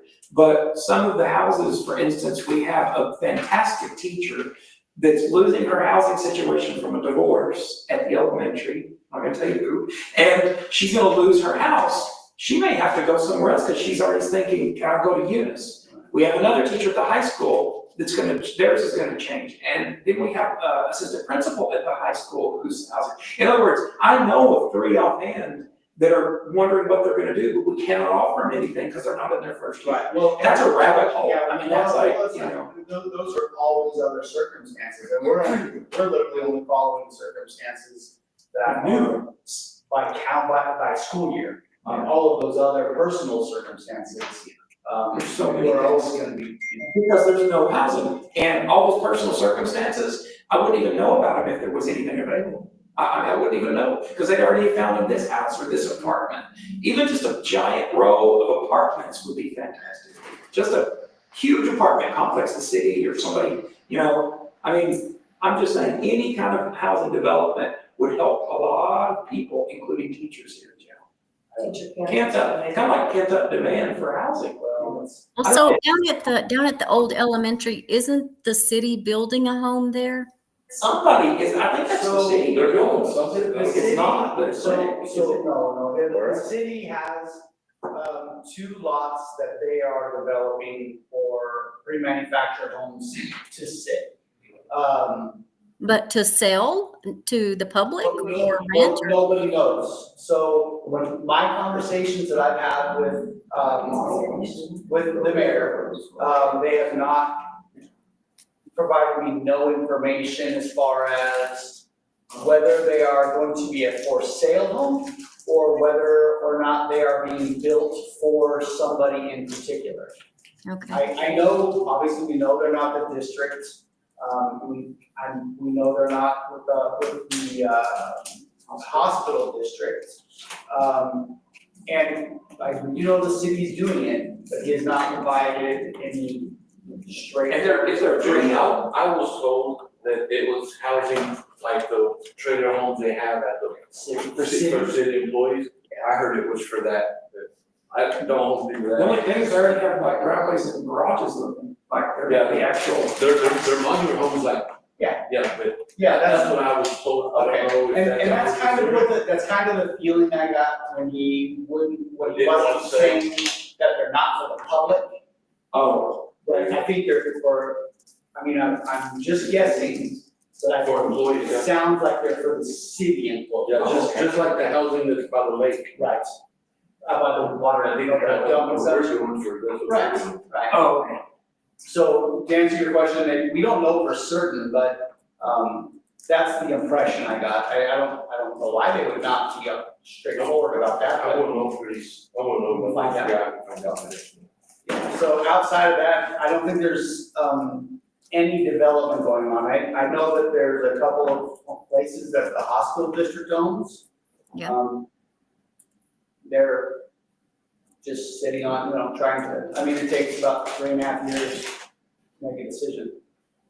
So, yeah, they've gotten nowhere on that as of yet. Matter of fact, it's not even in the, there's no, it's not even in the developing stage. So, as far as anything else goes, I haven't heard of any private contractor or builder, anybody that wants to come in to develop those sites. Not that it's not happening, I just don't know about it. Right. Would you be interested in putting it on the next agenda for a full discussion and, maybe decision? Just you can provide some information and we can sit and think about it and, Would we need hard numbers again, like quotes? well, I think how long were your quotes? They were good for like 90 days, so they should probably still be pretty, I can check and make sure that they're updated. I believe they are 90, I think I read it and said 90 days long. So tell me again, what did we end up paying for the first set of 4 and the second set of 4 at the elementary? Okay, so the first set of 4 ended up being about 400,000, about like when you do all the driveways and stuff, so it would be about 800,000 for each side. You see what I mean? So there's like for 4 of them is 800,000. Let's say one building would be Yeah, duplex, yeah, so yeah. so 2 duplexes. About 1.6 for 2 duplexes that are side by side. 1.6 million? 1 point something. For 800,000 for 2 of them. Wait, no, 800,000 per side, 1.6 for all of those, or all 8 of them. So 4 of them would be half that, which would be about 800,000, which is that one side on Fifth Street. That would be So let's just talk, but 2 duplexes. let's just talk about duplexes, not how many units is in each. Just one duplex cost how much? About 400,000. And then there was 4 duplexes. Yeah. So that equaled 1.6 million. Yes, okay. So one duplex was 400,000. 400,000 for Landscaping and everything would Yes. would be turf, right? Turkey. All of it. Yeah, he can get it. He can get it. I'm kind of confused too, honestly. So the cost of the duplex, let's just go off of what we have, $360,000. Mhm. Yeah, What was the rest to complete the concrete, the driveway? I Is that believe it's around 400, we can dig it back up. 400 on top of, No, total. No, total. so $40,000? About 40,000 to do all the other stuff around it. Yeah. Right, so 400,000 per duplex. And the thought is, we're considering 2 more duplexes. Or 1, Say that again? or maybe just 1. But, I'm just like saying what was brought to our attention last week. 4 houses. 4 more houses, 3-bedroom units. So that's 2 duplexes. You Yes. keep going houses, now you Yes. keep everything. Yes. You have to go duplex. Yeah, So, 2 more duplexes. right, That's 800,000. 800,000, right in total, turkey. 800,000. And we get exact quotes, so y'all know what you're looking at. And if we went 1 for, that would still be 2 units, Yes, 2 family. 2 you could do, families. yeah, 2 For 400,000. It does sometimes, you know. 1 duplex is 400,000. Yeah, basically, right, I got you. Bernie is still math. Yeah, I got it. Y'all the ones twiddling on stones, I got it down. So why don't we do this, Mr. Snyder, if you can make sure that the home spot, I mean, quotes are good and all of that stuff, and you can get the information about the additional cost from our previous for duplex. yeah. And just We will buy provide that, all of what they that. heard on the last ones. Right, and I know it's not gonna be exactly the same, but the quote will be accurate, Yeah. but at least we have an idea of what the entire cost of placing one duplex is. And that's finished. Turnkey. Yeah, everything, concrete, landscaping, carports, everything. And then we can just have that discussion next meeting. So, and we did find out from the city council person that those will be for sale. Well, those houses that they're building down there, city. A city council person said that, so interesting. Anyway. I wonder if they know. I don't know if they know. Yeah. I don't know. That's, I don't know. I bet it changes as soon as I'm ready. That's how hard it is. The discussion probably went down. The council approved the budget and then the internal. Council, and this person's not gonna be. Yeah. So, and we can all. So I'll get all the updated quotes and then what we have in those that we already have on ground. And then in the meantime, maybe we can even have a discussion, initial discussion, or open the door with the discussion from the city of what they're gonna try to rob us with when they try to sell us a lot for $1.5 million. How much of that do we get? Oh. Just for those. For the duplexes? Yeah, of course, softball. That's like a little block. And then, of course, the softball field and the little league field. None of that, no more? What? No, we The own, whole elementary? we own just that little piece. right? What happened with the old elementary, we gave it to the city To develop. to develop within 1 year, 8 years ago.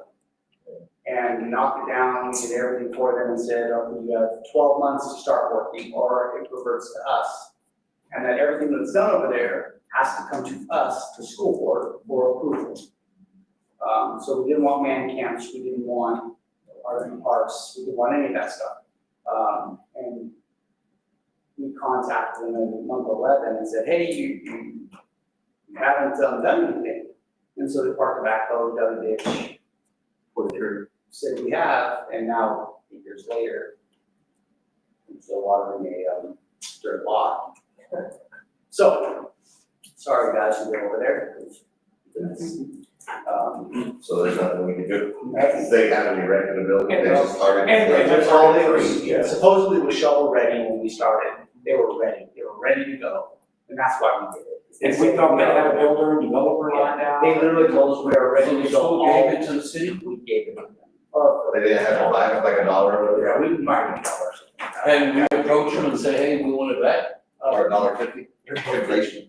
So the trouble is then we become a landowner, we become a developer and all of those things. Yeah. You know, It's that's hard. easier if they can just make us a heck of a deal on, because it's one When we did go over there last time. Yeah, they tried to charge us When $7 we- million for a water line. Well, yeah, and they tried to charge us $20,000 a lot when we were Still- buying it back. And we said, no, I said, no, we're not doing that, and we gave it to them, so we would appreciate them to give it back. And so I did ask them, they got pretty much, that's Alpine. Yeah, but But we got did them, get- well, we got them, we did get We them. did get it, so, yeah, we wanted $20,000 a lot. Yeah. I mean, well, I'm sure there's other properties in town. Yeah, the problem is, again, you're trying to make these some sort of. I understand. Right, you know, you're right, But there is other property we could look Yeah, at. I mean, just in case. There's even the baseball park, all that. Like when we had the bonfire? Like where that 5-bedroom is. Or where Oh, that, and where that ag farm was there too, where that, all that ag farm. That's what I'm saying, so that's. But is it, Do we own the, like, is that broken? Or what is that? Yes, that's for the bus. but is there infrastructure? The train station. No, really, that's the thing about existing. So now, yeah, And that's another thing on Second Street, all of those empty lots that the Woolworth is willing to market with, they are already developed, but they have to be individual units. We could break them like we did those up there, they would look closer to what, or if we wanted to. That you could, you have to do individual and break them like those. I mean, it's possible, but. And there is one big lot that's more than one, that you could put a duplex in. so we have options, we have some, not a lot, but we have a few. I think it's worth at least a discussion next agenda, if we can just try to have as much information, every extrinsic piece, just try to bring it in, so, Mrs. Crawford, we all look at it, Mrs. Otter, and we can kind of make a really informed decision. So, yeah, so we'll get how much were the originals, how much was the second batch of them, and then how much is the current quote? That's just on Google. And then maybe from there, if you wanna, if you guys do approve it or whatever, then we can start looking at land. So it's a process, you know? And then if there's some land and they'll agree with it or not, or know of anything, let me know. Like that. Great. Mr. Crawford, any other suggestions or ideas? No, I'm good with having another discussion next month. Okay, and, the staff housing policy, Don't look at it. yeah. So, where's it's a regular, tenant agreement, except where is the provision in it that talks about? It's in the actual lease at the very first few paragraphs, when you look at the lease. That talks about what? The monthly rent and the rents, Yeah, where is the? I'm already finished up here. Okay, so if you look at the housing lease, what do you have, this one right here? yes, Staff, yes, housing, oh, the lease, not the policy. the actual lease. It's right behind the gym. Is it part of it? Yeah. Well, you turned it too much, I think, next page. Oh, right. I didn't see anywhere where it talked about,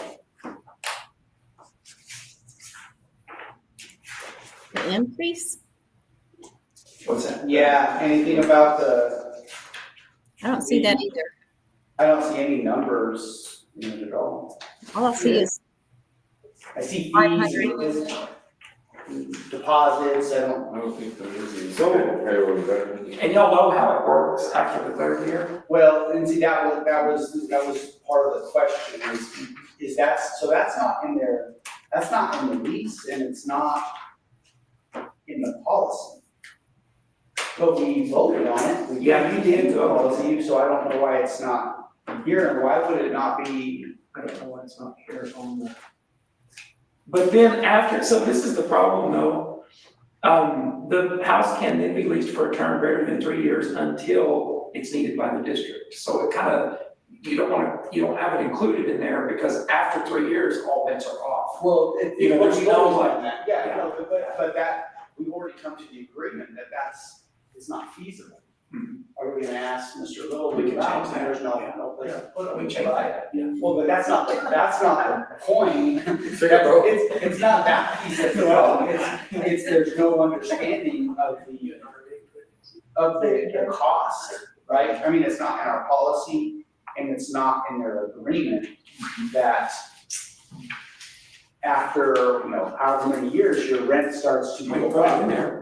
Well, I thought that's what It is approved by the board, but, we just don't have a policy. It's just not written. not written in policy. Oh, we definitely, yeah, I mean, they need that. I mean, Well, they already know, but. Yeah, ours went up this year. Yeah, so I mean, how do they know? How do they know outside of, do we just come to them and say, by the way, They know individually about each one. your rent's coming up this year? After 3 years, when they sign up for them. And so after 3 years, it goes up $100 a year, maxes out at $800. Right. That's what we told them, they're signing up first. And did we ever increase the first, what we were gonna start charging initially, or no? I can't remember. It's been 500. Okay, it's always been 500? We need to pull those meeting minutes. Do you guys have any recollection of exactly what we decided? No, I think my recollection was Mr. Schneider checked with Eunice. And I think they started at 600, right? Yeah, that was the one, yeah, they started at, Yeah, that was last meeting, and they started at 400. 400, okay. And where did they max out? 9. Yeah. I think 800 or 900. I know you guys discussed it about increasing it. Well, about a And then- year ago, But Mr. Snyder and I think Mr. Little came in and spoke about, if you increased it. I remember that. We should just refer back to the minutes, I guess, and Yeah, do what we said we were gonna do. which it is 500 a month. After the third year, it goes up 100 a month to 800. That's what the minutes, I mean, that's what it says. That's what we decided. This is 400 for the first year, 500 for the second, 600 for the third, 700 for the fourth, fifth is 800, and 6 plus is 900. Which is. Sent it out to the school board, we sent that out. Yeah, I'll send it. So there's no term limit with theirs. I mean, the fine print, are they, No, there originally was like ours was, but they had to do the same thing we did. are they subject to be exited if we need the house, if they need the housing? Yes. After the third year, yes. In Eunice or in Jal? No, here. No, I meant in Eunice. Comparing apples to apples. I'm trying to. Yes, I think they have this similar thing. They have almost the same thing we do. I know the way ours is after 3 years, they're subject if we need it, but. I don't know about Eunice though. Okay, so if we can. 23. If we could pull the meeting minutes, just to make sure, because if we did vote on that, for some reason I believe we did, it really needs to be in the policy. You may have voted on the rates, but I don't know if you voted on it to be a policy.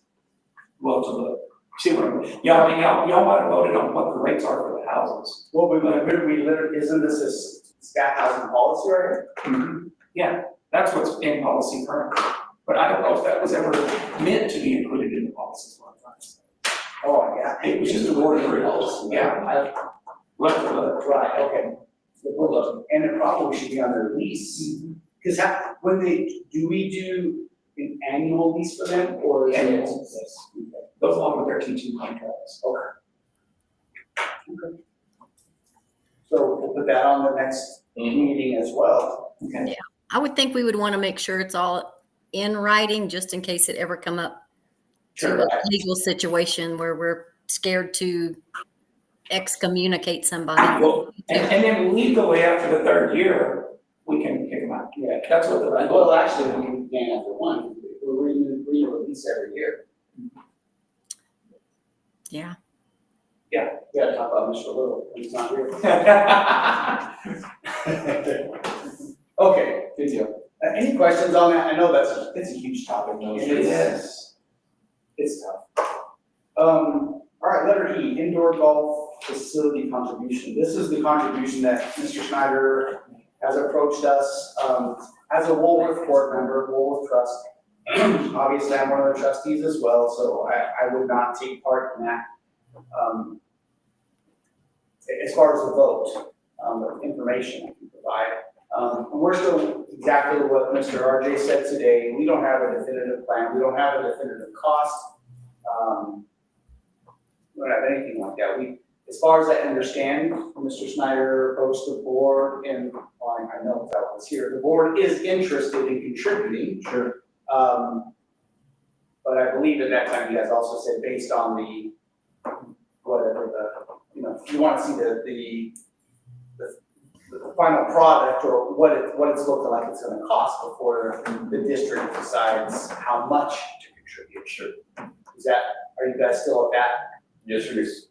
That's kind of where I'm at, and also who else is interested and signed up for there. I think everybody interested is in the same boat. How much and what to do, and we've really the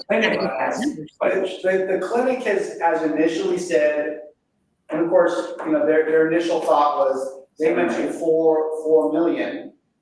But that was based on a cost of 7 to 8 million. So there's still a lot of variables in play. Until Woolworth, I believe, as if I was on any board, I would want to have an idea of the total cost of the project and what the outcome's going to be and all of that stuff before a large amount of money is contributed. But that's basically where it's at right now. It's hopefully next meeting. Our Woolworths meeting is on September 10th. And I believe we will have the other version, right? Yes. The less, the non. Scaled back version? Yeah, The $8 million version. The $8 million version, not the Mr. Snyder version, 12. not the. From the middle somewhere. So let me ask you this, if they go with the scaled back version, he mentioned not having the golf simulators in there, would the school still be able to contribute? So. We're we having have a- golf simulators here, aren't we? Yeah, we have, we're here too. So here's what we have the ability, it was actually a really good meeting a couple of days or last week, whenever it was, my timelines running together. We met with First Tee, Woolworths did, and it was spectacular. It was so much more than I expected personally. So, Nice. yeah, they tied in with education, so well. I mean, the lady who runs it is a 30-year teacher and principal. And so she's just a wonderful lady. So I even think that even if we didn't have golf simulators, that the aspect of having the First Tee, having JAL being part of it and all of those things, I think we would probably be able to incorporate that without difficulty. But because of the size of the program, because of what the program encompasses. But my thing is on the golf simulators, I wanna see their numbers on how much it adds, because they're not that much, golf simulators. I don't understand why. So put them over Sometimes here. they are. It depends, yeah, like what are they thinking? I'd like to see So more of the let's think about this realistic cost. When we start thinking about golf simulators. 75,000 is the first third. Right, and so, and what do you think, what's the first thing you think of when you say golf simulator and a putt golf course? job team. No, not at all. No, not at all. I think of every single person that goes out to the country club, that has a few beers, that goes over and starts hitting on the golf simulator. And what happens after that? It breaks, right? Oh, people are gonna destroy it. Maintenance. Yeah, absolutely. You're gonna have kids over there hitting on it, you're gonna have party goers sitting on it. I mean, the golf team may get some time out there. It might. But really, are we gonna go out and remove people who are participating in the event and paid to be there? Just so we can hit on the golf and not allow them? I mean, go to Topgolf, go to Ford, go to anywhere, and what does the equipment look like? Trash, right? It's trash. That's just reality.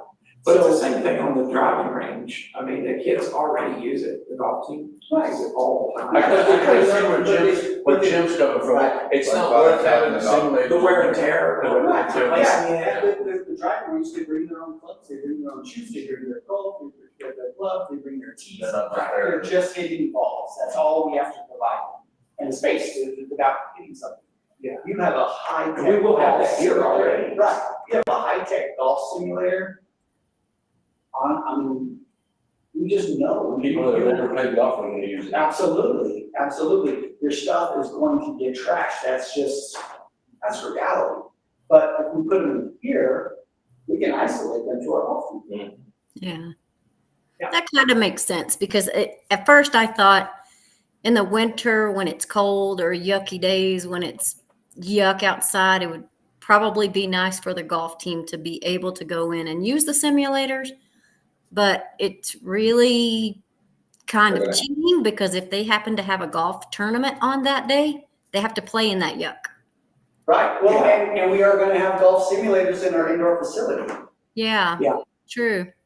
You know, so my opinion is if I was the golf coach, I probably would say, we're gonna hit simulators today. I'd probably go to our indoor facility to do it, not to the golf course. Yeah. Have control over it. Or, yeah, we have control of it, I mean, you know, so I mean, I get I get what we're trying to do, but we also have to be realistic. You're gonna have people that have never played golf in their life, use a simulator. Question. And you got, if you have a simulator, you gotta put clubs up. Yeah. And they're gonna bash them up, they're like Randy's driver. After he pays her back. And let go of clubs and. But Sammy, you see the people that go to the club out here. And then, You talking about me, Renee? We got a mirror up in front of him. Not at all, but you know what I'm talking about. Me and my buddies have gone to golf somewhere. Yeah, I mean, I know. Those characters that go out there. Yeah, the clowns. Was that one of them in golf headquarters? Well, yeah, look That at one, those guys are standing there watching you get there, they're. golf in love with you. Look at them clubs, look at the, it's like. So, I mean, again, I get this, I get what we want, I do. But we really have to step back and go, what's reality? What's it really gonna be? You know, and with that being said, there's still a partnership opportunity, in my opinion, from the school district, just because of the first tee event. I mean, they're spectacular, and I think matter of fact, everything they do is educational. I mean, the pillars, the core pillars of, character counts, all of these things, they have curriculum, they read books to them. I mean, it's a whole thing that they get. So, I think it falls into our umbrella to contribute. I just think we have to have an idea of what it looks like before we come up with a definitive answer for money. I mean, that's the responsible thing, I'm just looking at a single person, but. Yeah. Good point. I totally agree with you. And I think at this point, if y'all are in agreement with that modification and just that forward thinking of it's going to be abused and there will be alcohol allowed in there, I assume, I don't know. So even if there's not, there's going to be people that do not normally play golf and there's going to be accidents and there's going to be damage and you are dealing with expensive simulators that really just aren't necessary. I mean, we have a 10-month golf season where we live. Right, well, and even if you do have high school kids going out there, they're gonna be unsupervised. Here, they're gonna be supervised. Well, yeah, that's my whole point. Yeah. Could be the same kids, but they're wholly different when they're not. Oh, for sure, for sure. I'm just saying at this point, I'm probably ready to maybe be the first to go ahead and commit to get the ball rolling. Yes. That we might want to stick to the scaled down version and go ahead and commit a couple million or at least start there and see what everybody else is willing to do to jump on board. Yeah. Because we probably have the most at stake with the first tee program already being put into our curriculum. And, you know, we're taking the first step already, other than the giant step that the Woolworth has done with purchasing all the stuff and, you know, taking good care of the golf course. So. Yeah, and you know, the Woolworth is made a pretty big decision to kind of, I'm sure we will fund the majority of it. You know, to keep them here. I mean, matter of fact, their first Friday event is gonna be next month. Uh-huh. So we got on it I was fast. talking about their curriculum, I mean, they're not curriculum, but they're wanting to do monthly things. And Camps. we're gonna fund that kind of stuff. Right. Right. The school's still doing all their PE, we bought all their. Oh, yeah, that's They're coming down, we're gonna support them in a different way, but we just wanna make sure they're supported whether it's school or. because again, they are nonprofit and they have a hard time getting everywhere. And let's make sure it happens. We're wanting to make them a recipient of this year's tournament. Every month, they're gonna try to put it in the camp course every month. So.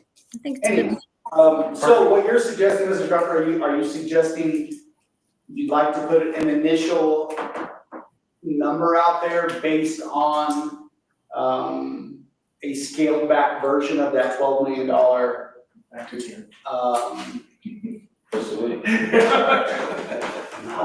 what I'm leaning unless y'all think differently, but to me, it just, the more we discuss it and talk about it, it just kind of makes more sense to scale it back and keep it safe and keep it calm down a little bit and still have your party rooms that people can go have birthdays and, you know, do the thing like that and putt and you know, you can't do a whole lot of damage in putt, but you really can in simulators. So scale back version, I'm comfortable with giving them a dollar figure to move forward with. Okay. Anybody else have an idea, or a suggestion? So, basically, what I'll just kind of bring a synopsis of what I'm, just make sure I'm on the same page. You're requesting the scaled back, whatever that's gonna look like, which we don't know, but a scaled back version, not the $12 million version, but a scaled back version of the program, facility, excuse me, you would like to get, you believe we should be a part of. And you are interested in putting a number out there. Well, and let me just confirm, the money that will be used, where would that come from for this contribution? SB9. And that's, we're within our parameters of the SB9, right? Yeah. So that being It said, supports one of our programs, Right. yes. okay, And it actually, too. it does. But we still want to see, So high school, RJ put it out on. the Oh, board. for sure, Yeah, well, so- and so again, it's- we can give an initial, I think what Mrs. Crawford is suggesting is we can give an initial number. Right. Doesn't mean I mean, honestly, if they still could, if all of a sudden they come up with a $15 million building, we can just say, now we're gonna withdraw our contribution, right? It's not like it's absolutely has to be done, but it gives, Like a promise to give. it honestly, it I gives think it's- more the direction. Like Ms. Amy said, it gives momentum to get the ball. Right, you know, right now, yeah, that we will commit based on the scaled back version. Sure. Yeah. Yeah. But I think with any other investor, you're gonna have to have hard numbers and a 100%. serious plan to move forward, because they're going to behave the same way. Wait a minute, Yes. what are you doing and how much do you need? And So the people that can help would be us, the hospital district, and the city. Yes, because we're a nonprofit, and I mean, anybody can donate money to it. But if we're talking about getting into a MOU of some sort, it can't be with a private entity. It has to be with a nonprofit. So what is that? Really, there's only three here. Us, the hospital district, and the city. And the wall. So can we? Oh, and, yeah, but they're the ones starting it, I mean, or we're the ones who started. So if there's four, can we just say, for example, divide by four is 2 million a piece and go with that? Well, Break it all. it's something that you can definitely consider. I mean, I don't wanna get into the discussion as far as the amounts, just because I need to remove myself from that discussion. Yes. you said the hospital district was prepared to offer about 3 or 4 when the plan was around 7 or 8. Yes, yeah. I wasn't part of that conversation, but that's when it was 7 or 8. Yeah, Mrs. Jameson called me and told me what they were willing to contribute, as long as we had the elements in there that they wanted to make it a clinic thing. So that's why I was saying, you gotta be careful what you take out of it too, because it may make it where the clinic can't contribute. They're wanting an indoor playground, they were wanting the but anyway, we pretty much, there may be little caveats for each of these entities that say, well, we want this, added. We'll pay for all of it on the side. Well, that's great, that's fine. Like if they wanna pay plus, so if it's 4 million, each entity may have different numbers in mind, but we're open to that. What if the city comes up and says 4 also? I mean, If it's 8 million, you don't know what they're gonna say. But the short answer is yes, 4 million is what the hospital district has proposed. Yes. Again, they'll give you a drawing at any time, but that's where they are right now. So I say And the city has- if there's potentially 4 big players, right? The Woolworth, the city, the hospital district, and us, right? Yes, ma'am. And if we're looking at somewhere around 8 million, I think if we start with 2 and say, these are the things we need and we want to see on paper, Right.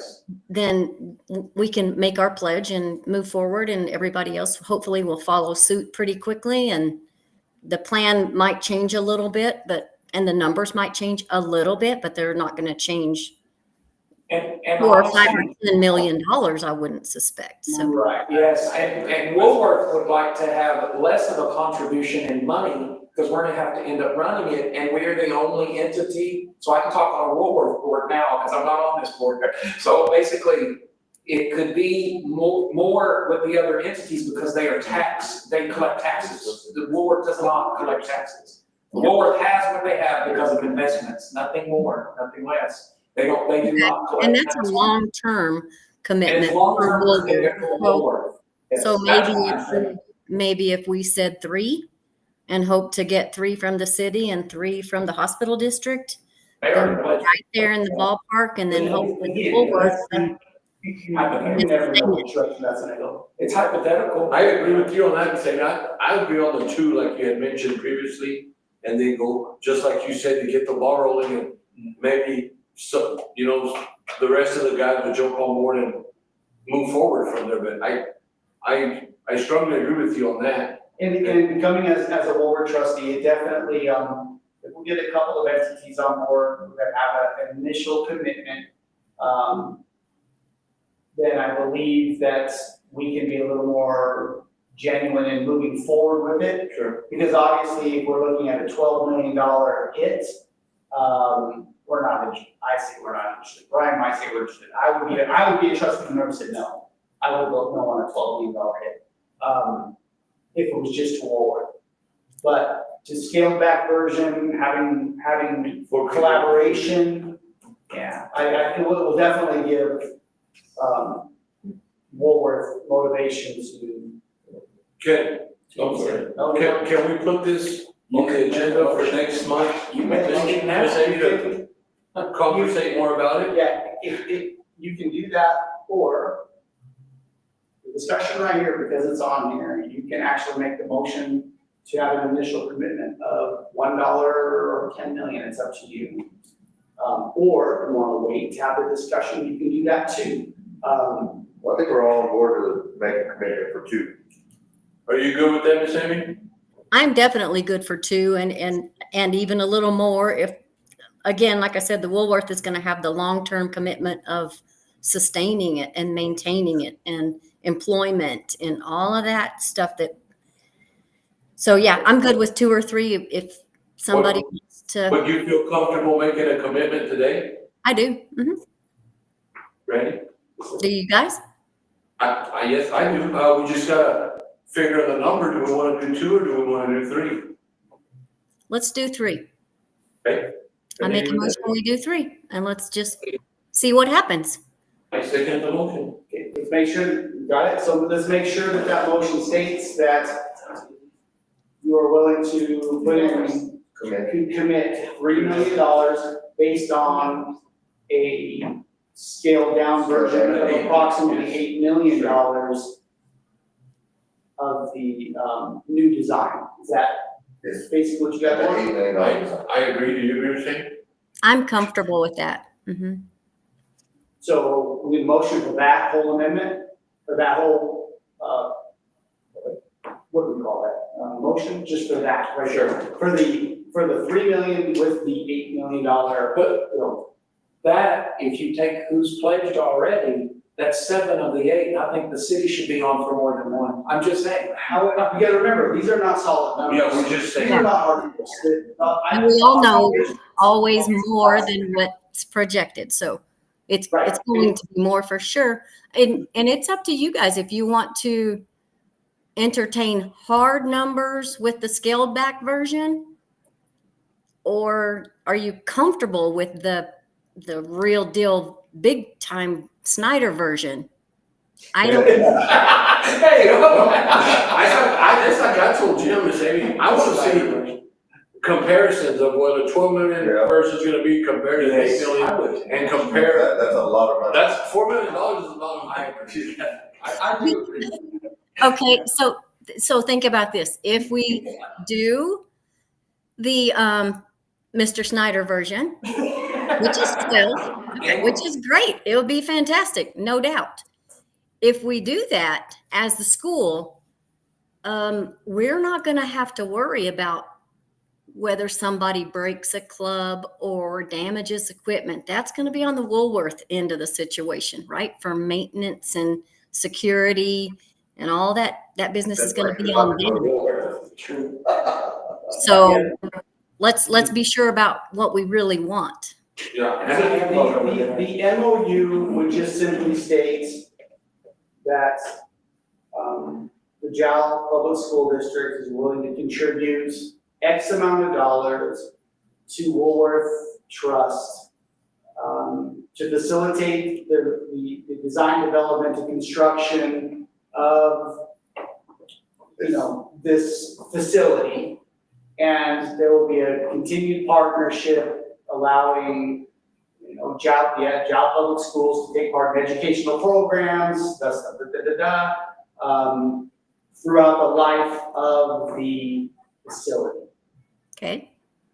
That's what it would look like. The district would not have any, commitment to, maintenance, to, salaries, to anything like that. It would just be an initial investment, just like it was with the hospital district, when they committed money to basically put the roof on the pool.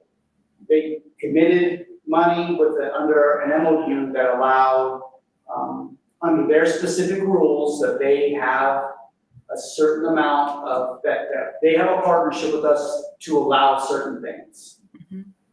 Primarily, senior, swimming exercises and things like that.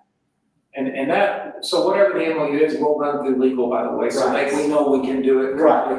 It goes to our lawyers, goes to their lawyers, so on and so forth. But I'll make sure it can be done before there's any checklist. Okay. What's it? I just need the motion. She made a She motion. made the motion for the $3 million, Mrs. Amy's made the motion, $3 million based on the potentially scale back initial version of the facility, okay? I see. Second. All in favor? And I'm abstaining. Yes. Thank you. Thank you. Whew. Thanks a lot, Mr. Gonzalez. Brain tired. Next. Okay. However, spending $3 million, that's pretty good. Letter F.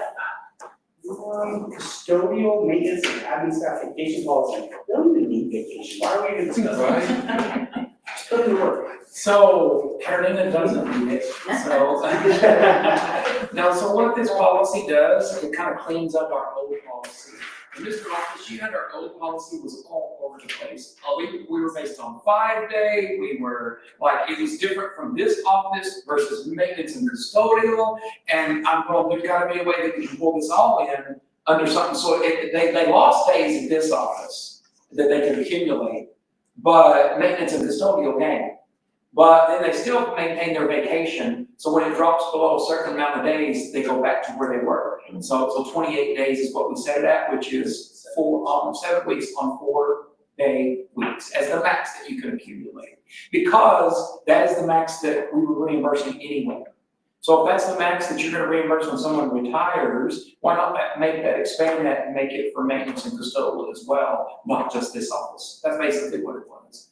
This office they got to cash it in, where maintenance custodial couldn't even carry over any vacation. I didn't think that was fair. So I wanted to make it work, maintenance custodial and this office, these are year-round employees, basically.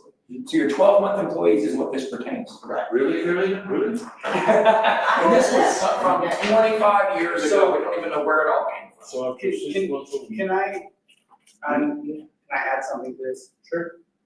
Now, I don't know if this is gonna get scowled at, but I don't believe that any employee should have to work from year 1 to year 10, not have any change in vacation. Like, most places it goes, for instance, 6-month like probationary period where if you take off, you don't get paid. But after the year, 2 weeks is pretty common, and 5 years, you go 3 weeks. That's, and then 4 weeks after you 10, and then you come back. Right, yeah, I don't know about you guys, I think, when you're talking about a school district, and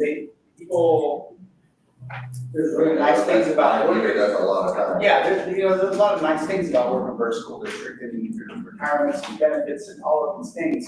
But you go have to work from 1 to 10 years and not get. And just get off. Yeah, I just don't know. I don't think that's fair. If I was an employee I mean, anywhere I can employ, I'm like, I wanna change that. Would you guys even be interested? And I don't know, is it, am I outside of the legal boundary by doing No, this? so honestly, kind of where we were on this is, we just kind of put something together to put in front of you guys. Yeah, To see where you were and get feedback and. And these numbers were what was already there in the old stuff as far as the years of service, and how long it took to accumulate. So that's completely up to the school board. No one else. I like the deal Randy said. 5 years, you get 3 weeks, 10, you get a 4, and that's when. And that's where it caps. So Well, actually, you could actually, yeah, you can stay at 4, After stay at 6 1 months, you get 1 week. And then After for a the year, state, you get 2 weeks. After 5 years, you get 3 weeks. And after 10 years, you get 4 weeks. and then you're capped And then at you're 1 capped, you're capped at. And you cap it and you max it. Do we allow carryover or any of that? up to 28 days. I think that's 7 weeks. Is that sufficient? I think so. Mr. Crawford, what do you think? Would you be thinking about making any of this retroactive or just going forward? So going forward, what I was proposing is we grandfather the ladies in this building that already could accumulate more than the 28, like if they're at 40, and theirs does not start until they drop below the 28, and then it starts again, they max out at 28 once your vacation's been used. Instead of taking it away or retro. So are you talking about the 28 days, or are you talking about somebody who's been here between 5 and 10 years? That's what I'm talking about. So there is a, and I don't know if this pertains to this, so if it doesn't, just, but right below that, employees who have prior continuous service in other positions with the school system will receive credit towards the schedule. Right. And I think that's appropriate. I mean, if somebody. Is that, I don't know if that's. Well, I think what she was asking is, so let's say somebody's at year 6 right now. Do they, are we gonna grant them, are we gonna give them the 3rd week? Oh, okay, that's what you're saying, yeah. Is that what you're asking, Mr. Crawford? Yes, sir, that's it. Okay. And that will affect custodial, this office is all 10, I think Nicole's the closest, is it 8 or 9 already? So she's the only one who get the additional. Here, but then there's also maintenance and custodial that will also benefit. They're getting a real big benefit anyway, they're not even under the system right now. So basically, that means that they don't have anything, any carryover. Yeah, Zero. maintenance, isn't it? They have to use it every year, they cannot accumulate or get reimbursed for anything. Who does that? I don't know, we're like 20-something years old. Brian Snyder. No, it must not be, it was 25 years ago. I mean, I think it would be okay to act it as of today. Now the carryover, like Mr. Snyder was saying, if somebody has 40 days of vacation right now, I don't think we should take away 12 days and just say, well, you can only have 28, because But once they use it, they. right, but once they've used those 12 days and they're at 28 days, well, then from that point on, that's as high as they can go. Yes. But I would be okay, and I would be okay with activating it right now and giving somebody a 3rd week if they go over 5 years. Depending on where they're at. And if they're over 10 years, then they get their. And now this is just the first read, so if you guys want to, I mean, y'all can jump that road. Oh, yeah, we don't. However you guys wanna do it, so it is the first read, so. I can't see. Do y'all wanna maybe see it all in writing next time and then approve it for? Well, we could just approve it with the amendment and with the changes. Changes? Yeah, you could.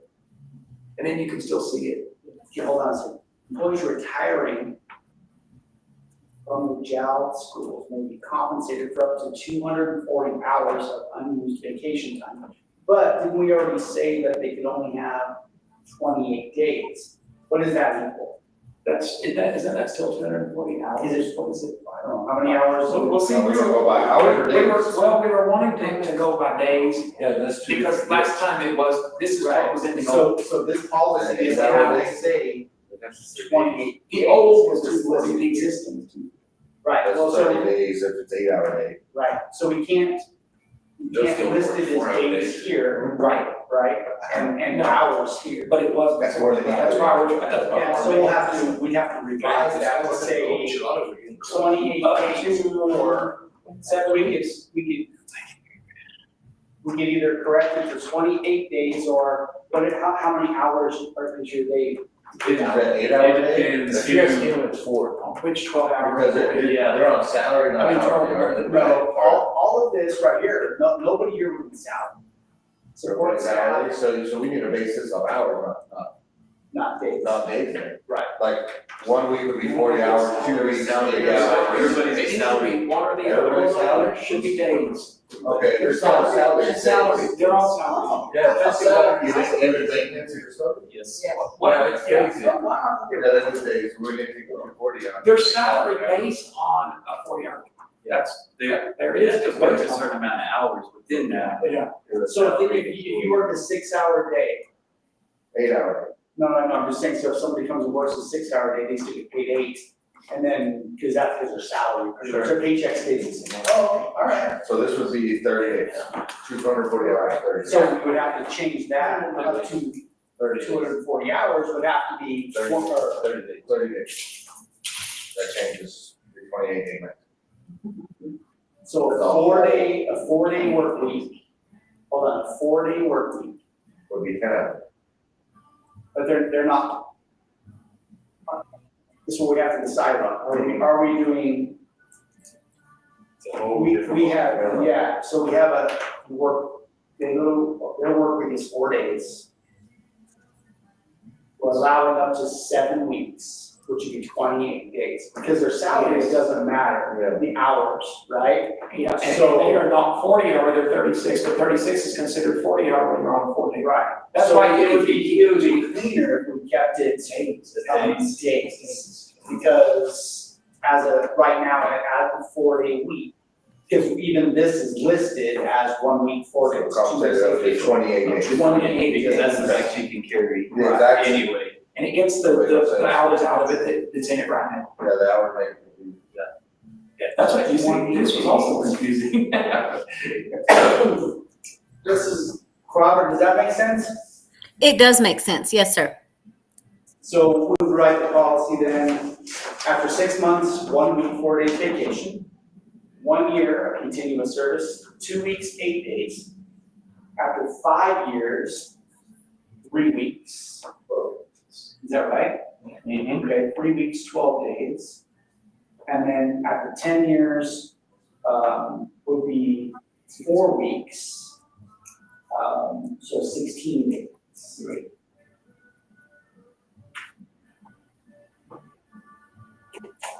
And then if you're retiring or whatever that looks like, the max you can carry is 28 days. Now, does the word retiring, does that only qualify as retiring? What if it called, what if you leave the district? Yeah. Should we just put employees separating from the Giles School District?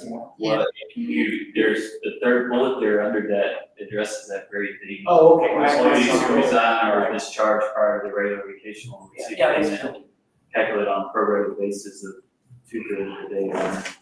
Now, whether we want it. See, and I just had a whole discussion about that, I was like, that's absolutely stupid, when you only earn, so, in my opinion, I'm not a business owner, so Mrs. Crawford may completely disagree with me, because you guys gotta pay for this. I always believe that vacation, PTO, those types of things, it's part of your compensation package. Yes. Right, it's not just your hourly wage, it's your whole compensation package. So why would we only give you 2/3 of your compensation package when you just resign on good terms? Or even if you're fired, if you've earned it already, but you've already earned it. You've earned whatever hours you have. So if let's say you have 20 days you've saved up, and you're just carrying 20 days. If they know they're gonna lose it, they'll probably just take it off anyway. Well, exactly, so if you're gonna separate or whatever, why would we only pay you 2/3? They've earned it, they've worked those hours, they've accumulated it, why would we? What do you think, Mrs. Crawford? I think those instances are so few and far between, and lawsuits central everywhere. It's just not worth the worry. So you think you pay them what they're compensated, you pay them their hours? Yeah. That's what we've done, just avoid another lawsuit. So could we just in basically go for 3 bullets or 4 bullets down to 3 bullets. Will employees separated from jail will be compensated for up to 28 days of unused vacation time.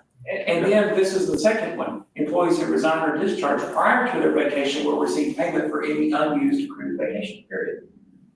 That just means you're Well, gonna get it. you actually get it, the last bullet point, just the first sentence, employees separating, you change that to separating from jail schools, may be or will be compensated for up to 28 days of unused And then you vacation. get rid of the third one.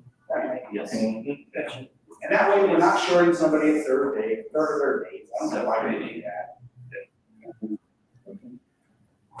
I mean, I don't know, it just cleans it up and it seems like the right thing to do. What do you think? I'm good. Yeah. And then we'll get, after 5 years, you know, and are you okay with activating the 3-week vacation thing as of tomorrow? If we move forward to vote? I am. Oh, yes, yeah.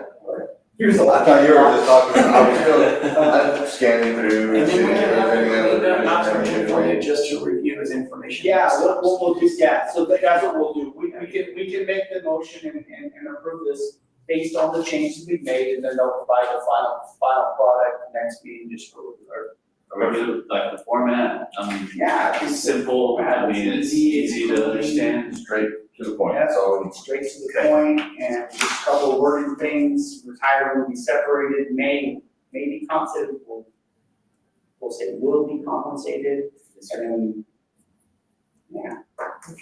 So that's all right. Need a motion to make the change to this proposed sports staff vacation and holiday policy as we just discussed. I make a motion to approve. I will second. Okay, Yes, sir. good deal, thank you. Yeah, we'll start before. Try to. I would want to work 10 years and then get it. Hey, where'd this one go? Superintendent report. That was how we had it? Okay, anything for, future discussion or consideration? I did a lot of that tonight. I was like, what did we just talk about, everything? Was that? Oh, I think we were, I guess we were, like, we were. We'll get it. No, because we also have to send this in to the policy service to get updated on our policy. And then we can do the same thing with the house rentals, if you want to put that in, shine in the policy. Right, I think it should be on policy, yeah, and we can review, now we can do that one next time. Yeah, you just got a week's vacation. All right, I can fire you and we'll still get paid. I will not be there, let's go. Take this as your vacation. Principals reports. 41 days. Are you for the July notice? Yes, and you'll still get paid. Oh, I know. No, not really. I know. I will read quickly and All right. let's go. Class enrollment is at 285. We are at 28 in our 4-year-old program. We have room for 7. Woo! And I tell you what, we have had so many districts, so many students from out-of-town districts that want to bring their kids here. How many was that total, just like between both campuses? Do you- I'm at 285. No, I mean the ones that came from from outside of our district this year. Do we know? The ones that are in or The ones that come in from out of town? Yeah, like our unit students and our permanent students. We said 4 or 5 years, so we not all of that. Oh, okay. Okay, state, but that's how many We tried to have get. 2, we have 2 coming from Eunice Right. right now, and then we have 2 from Kermit. 3 from Kermit. Okay, well, we have like 16. But 2 of them started here and then moved to, actually all 3 Kermit kids started here and then moved to Kermit. And then had just continued, correct, and it's continued right back. It's not out of state applying for We us. didn't deny anybody in state. No, I was just wondering, I just knew we had a lot that had Well, requested. we did from Eunice, and only because our 4-year-old program is so limited, we don't want to give those spots to other people and not have our job people be able to get their. Which is open enrollment definition of that, is if you have the numbers, you don't get somebody, or you don't have to.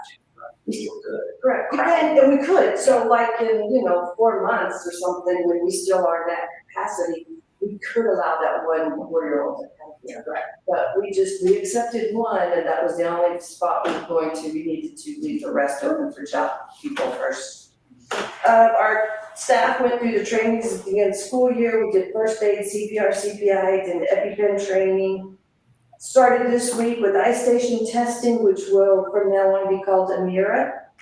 And then next week in elementary, we'll start our MAPS testing. Had our first fire drill with the fire department, and we were out the door for the first time in less than 2 minutes, which is excellent considering 3-year-olds started that day and pre-K and started 2 days before that. You did the people out of my house in 2 minutes. My wife, I can't get out of the house. It was 1 minute, 55 seconds, we got everybody out, which was impressive. This is going on strong. Yeah. The clock's running. Put them all in the same crib, let's go. Our K-2 teachers are the same as we had, they're in the same positions as last year. Our first grade decided they wanted to departmentalize. So Ms. Albright will do all reading and social studies, Ms. Mesmer will do all math and science. And then so Ms. Albright will have one section that is for bilingual students of reading. And then Ms. Mesmer will do her instruction in English for the math kids, but we have somebody in there that is experienced in bilingual that will help with the math. And then 3 through 5 departmentalized an opportunity to work in specialty areas with smaller intervention groups in Math 180 and Read 180, and I meant to also put in there hand to mind in math. It's a chance for them to work more with STEM and ELL as well, because now, with Beatrice coming down and taking over social studies, Ms. Rodriguez goes into the math classes that I didn't have a bilingual person before. And so now she works with the bilingual kids while they're getting their math instruction from Mr. B or Mr. Roy or Ms. Salinger. And then 5th grade student council, we elected presidents, we put the officers, and we posted this picture on Facebook, and then we brought an old tradition back. And that's the flag raising and the holding of the flags by the students. That was also in there. And then we'll start following programs in the next few weeks, parent-teacher group. And then Mr. Estrada will be in charge of making sure our adopt an athlete is consistent throughout the year. Because we managed to get through football, but then basketball, there's so many games, it kind of just didn't happen. So because he works both campuses, we're going to put him in charge of it. And that's all I have. Thank you. Thank you so much. Thank you. Thank you. Thank you. Yeah, you can cover a lot real quick. Just said it fast. I'm gonna try to do that, it just never happens. Was that Bill to watch what? Yeah, don't watch. That's no time. Oh, here. Oh. No, you're good. All right, for the high school. Enrollment, you'll see there is junior high 112, high school 160 for a total of 172. 272, sorry, 272. That's Yes, I got the math teacher. Write this date down, write this date down. July 20th, yeah, make that correction, please. -1.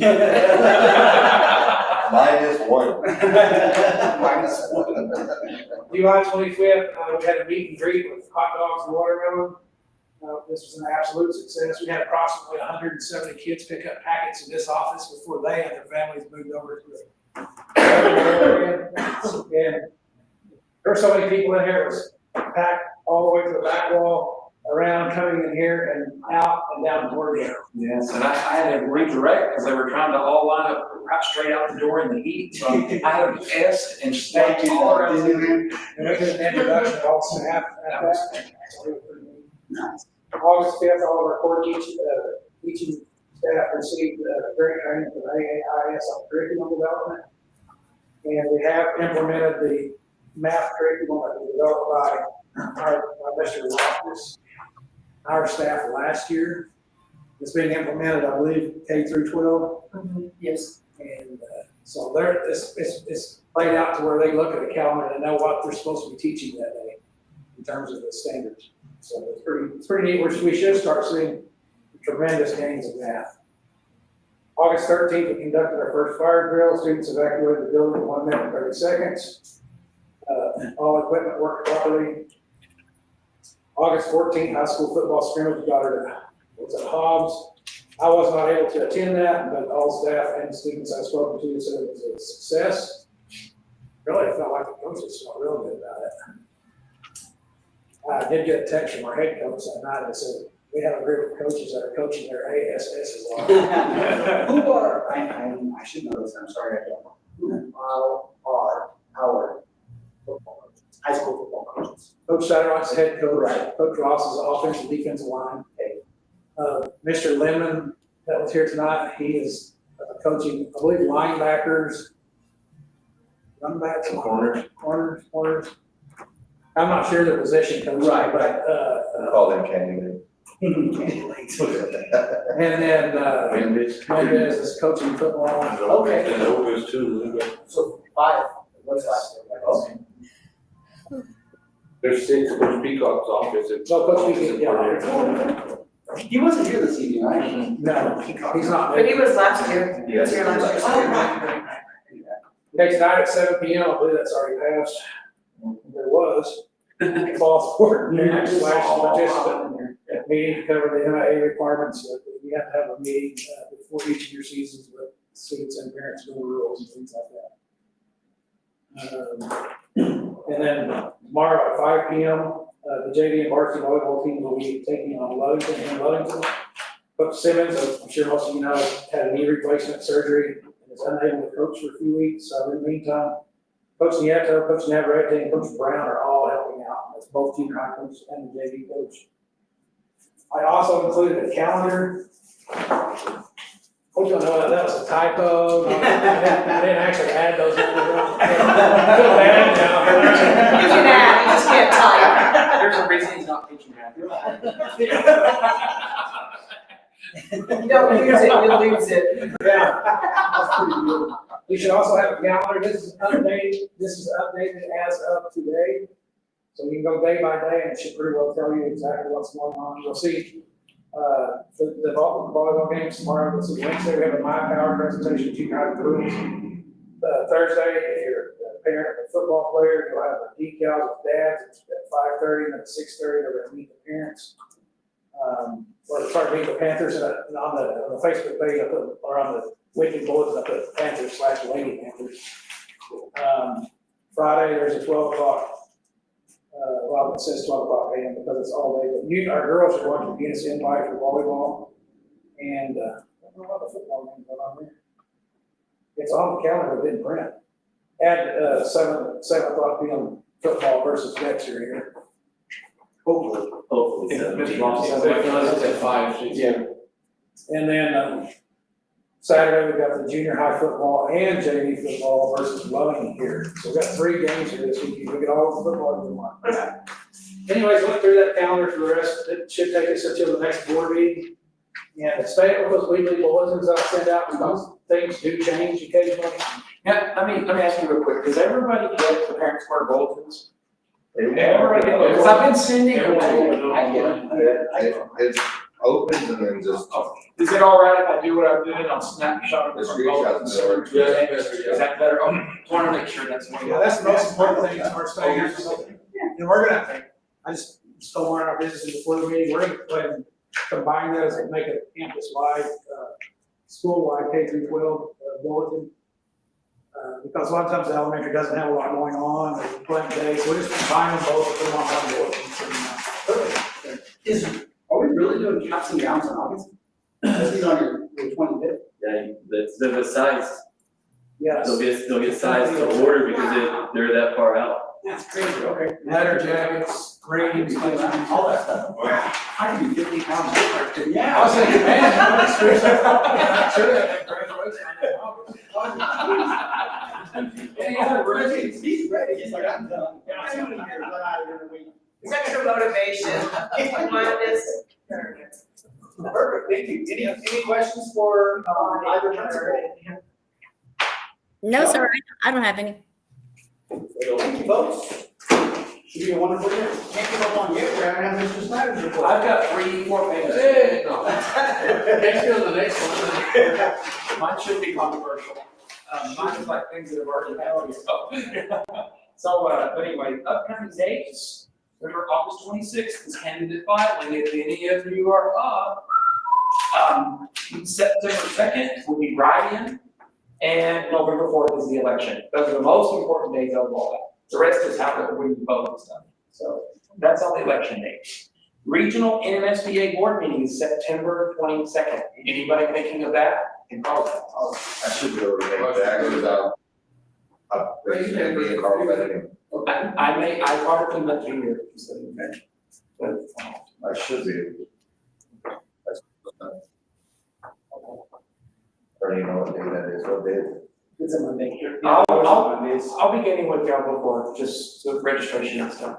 I'm looking, I'm sorry, I'm not even, I'm looking. Okay. Oh, and then, Devon Energy, they contributed $10,000 to our STEM programs, and I gave you the letter, the memo. Yes, that's awesome. Fantastic, and I always send them thank you notes and stuff, so you guys know that from the board, that y'all are, that it's appreciated, and we use it to the fullest, and it's gonna be well used. So that really helps the STEM account of everything we have is pretty much the most vulnerable. It's really nice to be able to replenish that from oil frame, which is great. They're very much, Devon Energy is very excited about our oil and gas program. In fact, they got somebody on the board on our committee, and they're very excited about it. So excited to be a part of it. And so is Coterra. Rainy? Yeah, good story. Culinary will be hosting, the chamber breakfast on August 28th. I asked, and it was kind of too soon, and I thought it might be, but Mr. Little got right back to me and said she's willing to do it. So she's gonna do like a grits bar, like where you know what grits are, like you put all kinds of stuff on them, and something else she was gonna do. What was the other thing, Mr. Little? Do you remember? Those are little things and rice. Yeah. No, but it's gonna be more of a culinary. What time is that? I'm sorry. It's at 7 a.m. on August 28th. Love for you guys to go if you can. It's too early for me, you're not up there. And then we have the current district projects and the current paving projects. Is there any questions that you guys have? No, did you guys receive an email, to all of us from the, I can't remember who it was from, I'm trying to pull it up, but for some reason I can't find it, about our hours, our required hours, and who's missing what? Yes. I didn't know. Okay, I'm trying to find it, I can't remember who it was from. Virtual. When was it? August 6th. August 6th? Yes, August 6th was the email from Lorraine V. Hill. Oh, right, August 6th. Mr. Snyder, breakfast enchiladas was that? Breakfast enchiladas, that's it. So just, I will forward it to you. Okay. And, Has the current hours at, maybe, I don't know. I just need to know, am I in trouble? No, I don't think so. I think you had more. I think you had the most. Yeah. I don't. Because I think you were the only one that went to Santa Fe, right? Yes, we do. Yeah.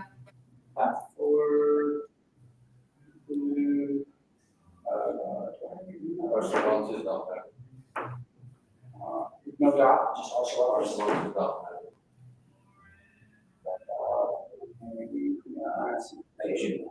It's Lorraine V. Hill. Yeah, I found it.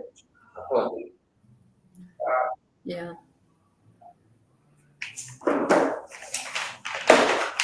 It's coming away. So, oh man, so it looks like, it was really weird. I have a hard time even reading it on my email. Yeah, when you zoom in, it's weird. So. Thanks, Doug. Just say what? Yeah. No, it goes So let's see, so. Check Snyder's house. Well, Mrs. Crawford, you have, I think, 5 total. Hold on. Yeah, that's what it looks like.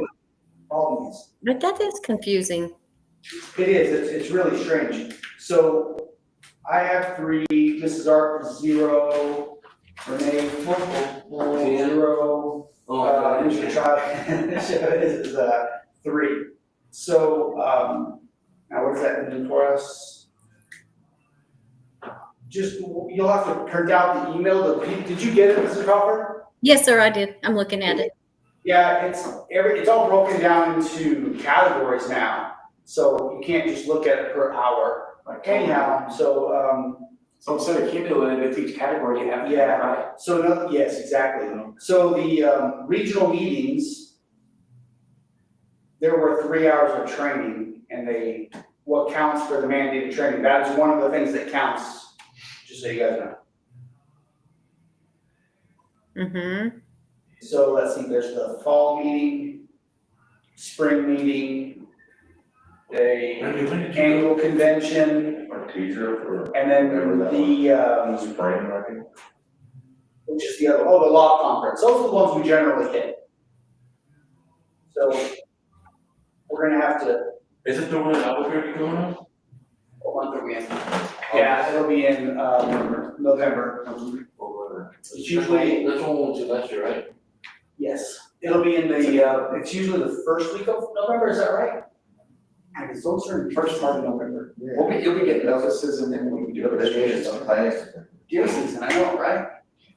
Yeah, so, and then there's that one, and then there's another one in, And you pretty much is it get in them, December? and you can pretty much get them all at the Santa Fe, the Yeah. Santa Fe. Right, and and that was in February, is there one in December? December, like a school or. No. Yeah, the first one is usually in December, because I missed the first one. There's not one Is that one that that, we got snowed in last year? Is it Santa Fe? no, That's that's the legislative board, conference. legislative board retreat thing. Yeah, that's a legislative conference every February, that's the fun one. It's a good one to get all your cards. Boring. Yeah. All right, guys, anyways, So, and then let me go ahead and do this, okay, so I'm just gonna throw this out there, but I don't even know if we wanna go over that, my brain's already hurting. But, this right here is coconut and almond shells. What's there now is black rubber, out there on the infield at the baseball park. that's what that is? You guys approved the outfield to be black rubber. If you wanted something cooler and different, you can opt for this option instead of the black rubber. It's gonna be an upcharge, of course. I thought it The was. slot, say, the baseball field infield. The term for baseball. I thought nobody liked that stuff, I thought everybody wanted to, for a few degrees. No, that was wood. That That was was the wood. wood, okay. This is supposed to be settled down a lot, it's like more like rock. But it's not good for a football field, because if you spray against it or something. I mean, that's planning on sliding. Well, that's how tackling, that's just outfield. That's gonna be out, that's, he said infield. No, so the proposal is, you can't leave one, you've got to either do it all black rubber or all of this. If you want to leave it like you have it in black rubber, the only problem with that is the infield is about halfway through its life already at 4 years. So you'll have a different replacement rate with the infield and the outfield. And it's hot right now, it's not bad.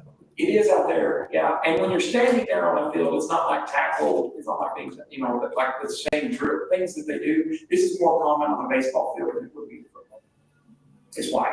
And the other one, you know, that wood was a lot softer, that's why it was so different in football. About 200,000 if we replace the infield too. If we don't, we can't do it because the infield's already like. What would be the total amount, you know? About 200 and something. I haven't got a quote, that's why it's just information, because I don't have a quote in front of y'all yet. So be thinking about that, if, you know, and then we'll go over the options again next meeting. But I wanted you to see it first, I didn't want it just to be like, here, approve this. Remember, I thought we just approved the outfit. And so that way, I wanted you to see. So we get the opinion of what maybe the coaches. Yeah. It's that, but It's there. What are they, for the other ones that gotta stand out there? that's the nice It's gonna be thing. that. So you'll That's bring right, us, you'll bring us the estimate to the vote, yeah? What it to me to put the infield and all. Come up here. I'm just saying, Hey, man, I'm saying about the, you know what I'm saying? So, yeah, just get us the quote. Okay, I will. Yeah. And I do have a thank you, this came from, this one came from. Oh, this came from the church that we donated the iPads to, and we still have a whole bunch left, by the way, for churches. At Hillcrest, I think, school, Lease purchase agreement. lease purchase agreement. Oh, okay. So after that, you told me that was gonna be special board meeting. Oh, okay, that one on the lease purchase agreement is the part 2 of the SB9, the Ed Tech notes. So that's part 2 of Ed Tech notes. After our September meeting, that's what you will be signing, but that's the complete document for you. Right. That's all. So we do the resolution today, Yes. which allows them to do the lease purchase agreement for the ed tech money. Sorry, yeah. We do this every year. Last time we did it was October of last year. So we did the resolution and then we did the resolution. This is what it's gonna be, look, this is the whole, so there's 2 different things. There's a resolution Saying that you want to, that we want to do, and this is what we're gonna get following up. with the special board meeting. With the special board meeting in 2 weeks. And it requires a Special board meeting for again, oh, that's for your, yes, on September 8th. If you're. What's today? 18th of August. 18th of August. September 8th, 5 o'clock, September. That's our special meeting, or that's gonna be the next meeting? No, that's a special meeting, and that. September 8th? September 8th, Monday, September 8th. And that one We'll get a reminder, right? Superintendent review and Ed Tech note. yes. We'll get a reminder. And that one is for the midterm evaluate, or midterm review of Mr. Schneider. We'll get on the agenda. Any questions? Motion to approve? Make a motion to approve. On there. Yes, sir. Thank you. Where are you at? Is it raining over there, Amy? Not right now, but it has been most of the day. So yeah. It's raining in here now. You're in Ruidosa, aren't you? I am, yeah. Oh, recognize. I seen an elk walk by while I will send y'all a picture. There was a ringtail cat that was on the porch. So we've seen him 2 days in a row. I've never seen one in my life, but I'll send it to you. That's cool. Hey, be safe driving home tomorrow. We'll see you. All right, thank you. Thank you, guys. See you guys. Yeah, I saw they were under a flood watch again.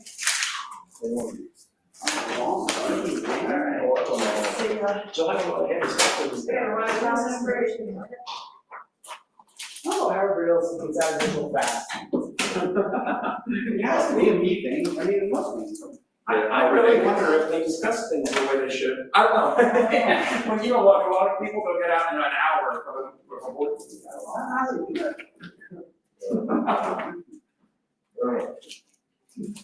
meeting. This thing came home as soon as I eat supper for Friday. Yeah, I just made a peppermint patty for supper. That's what I had along. That is it. Thanks, Patty, and how Well, thank you. See y'all. See you later. Oh my gosh, that was a lot. Again, I don't know what's going on with my mother. I don't know if Brandy was talking to her. I'm throwing up black.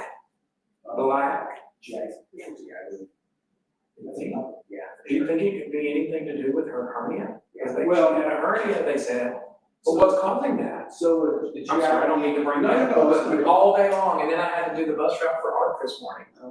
And so it's knocked my day off, so if I was off, I apologize. Oh, no, that's, Yeah. usually if you're blowing up black, coffee ground. Yes, stuff, yes, is that what it is? yes, and I think Brandy gave her something. Yeah, that's usually a GI bleed, meaning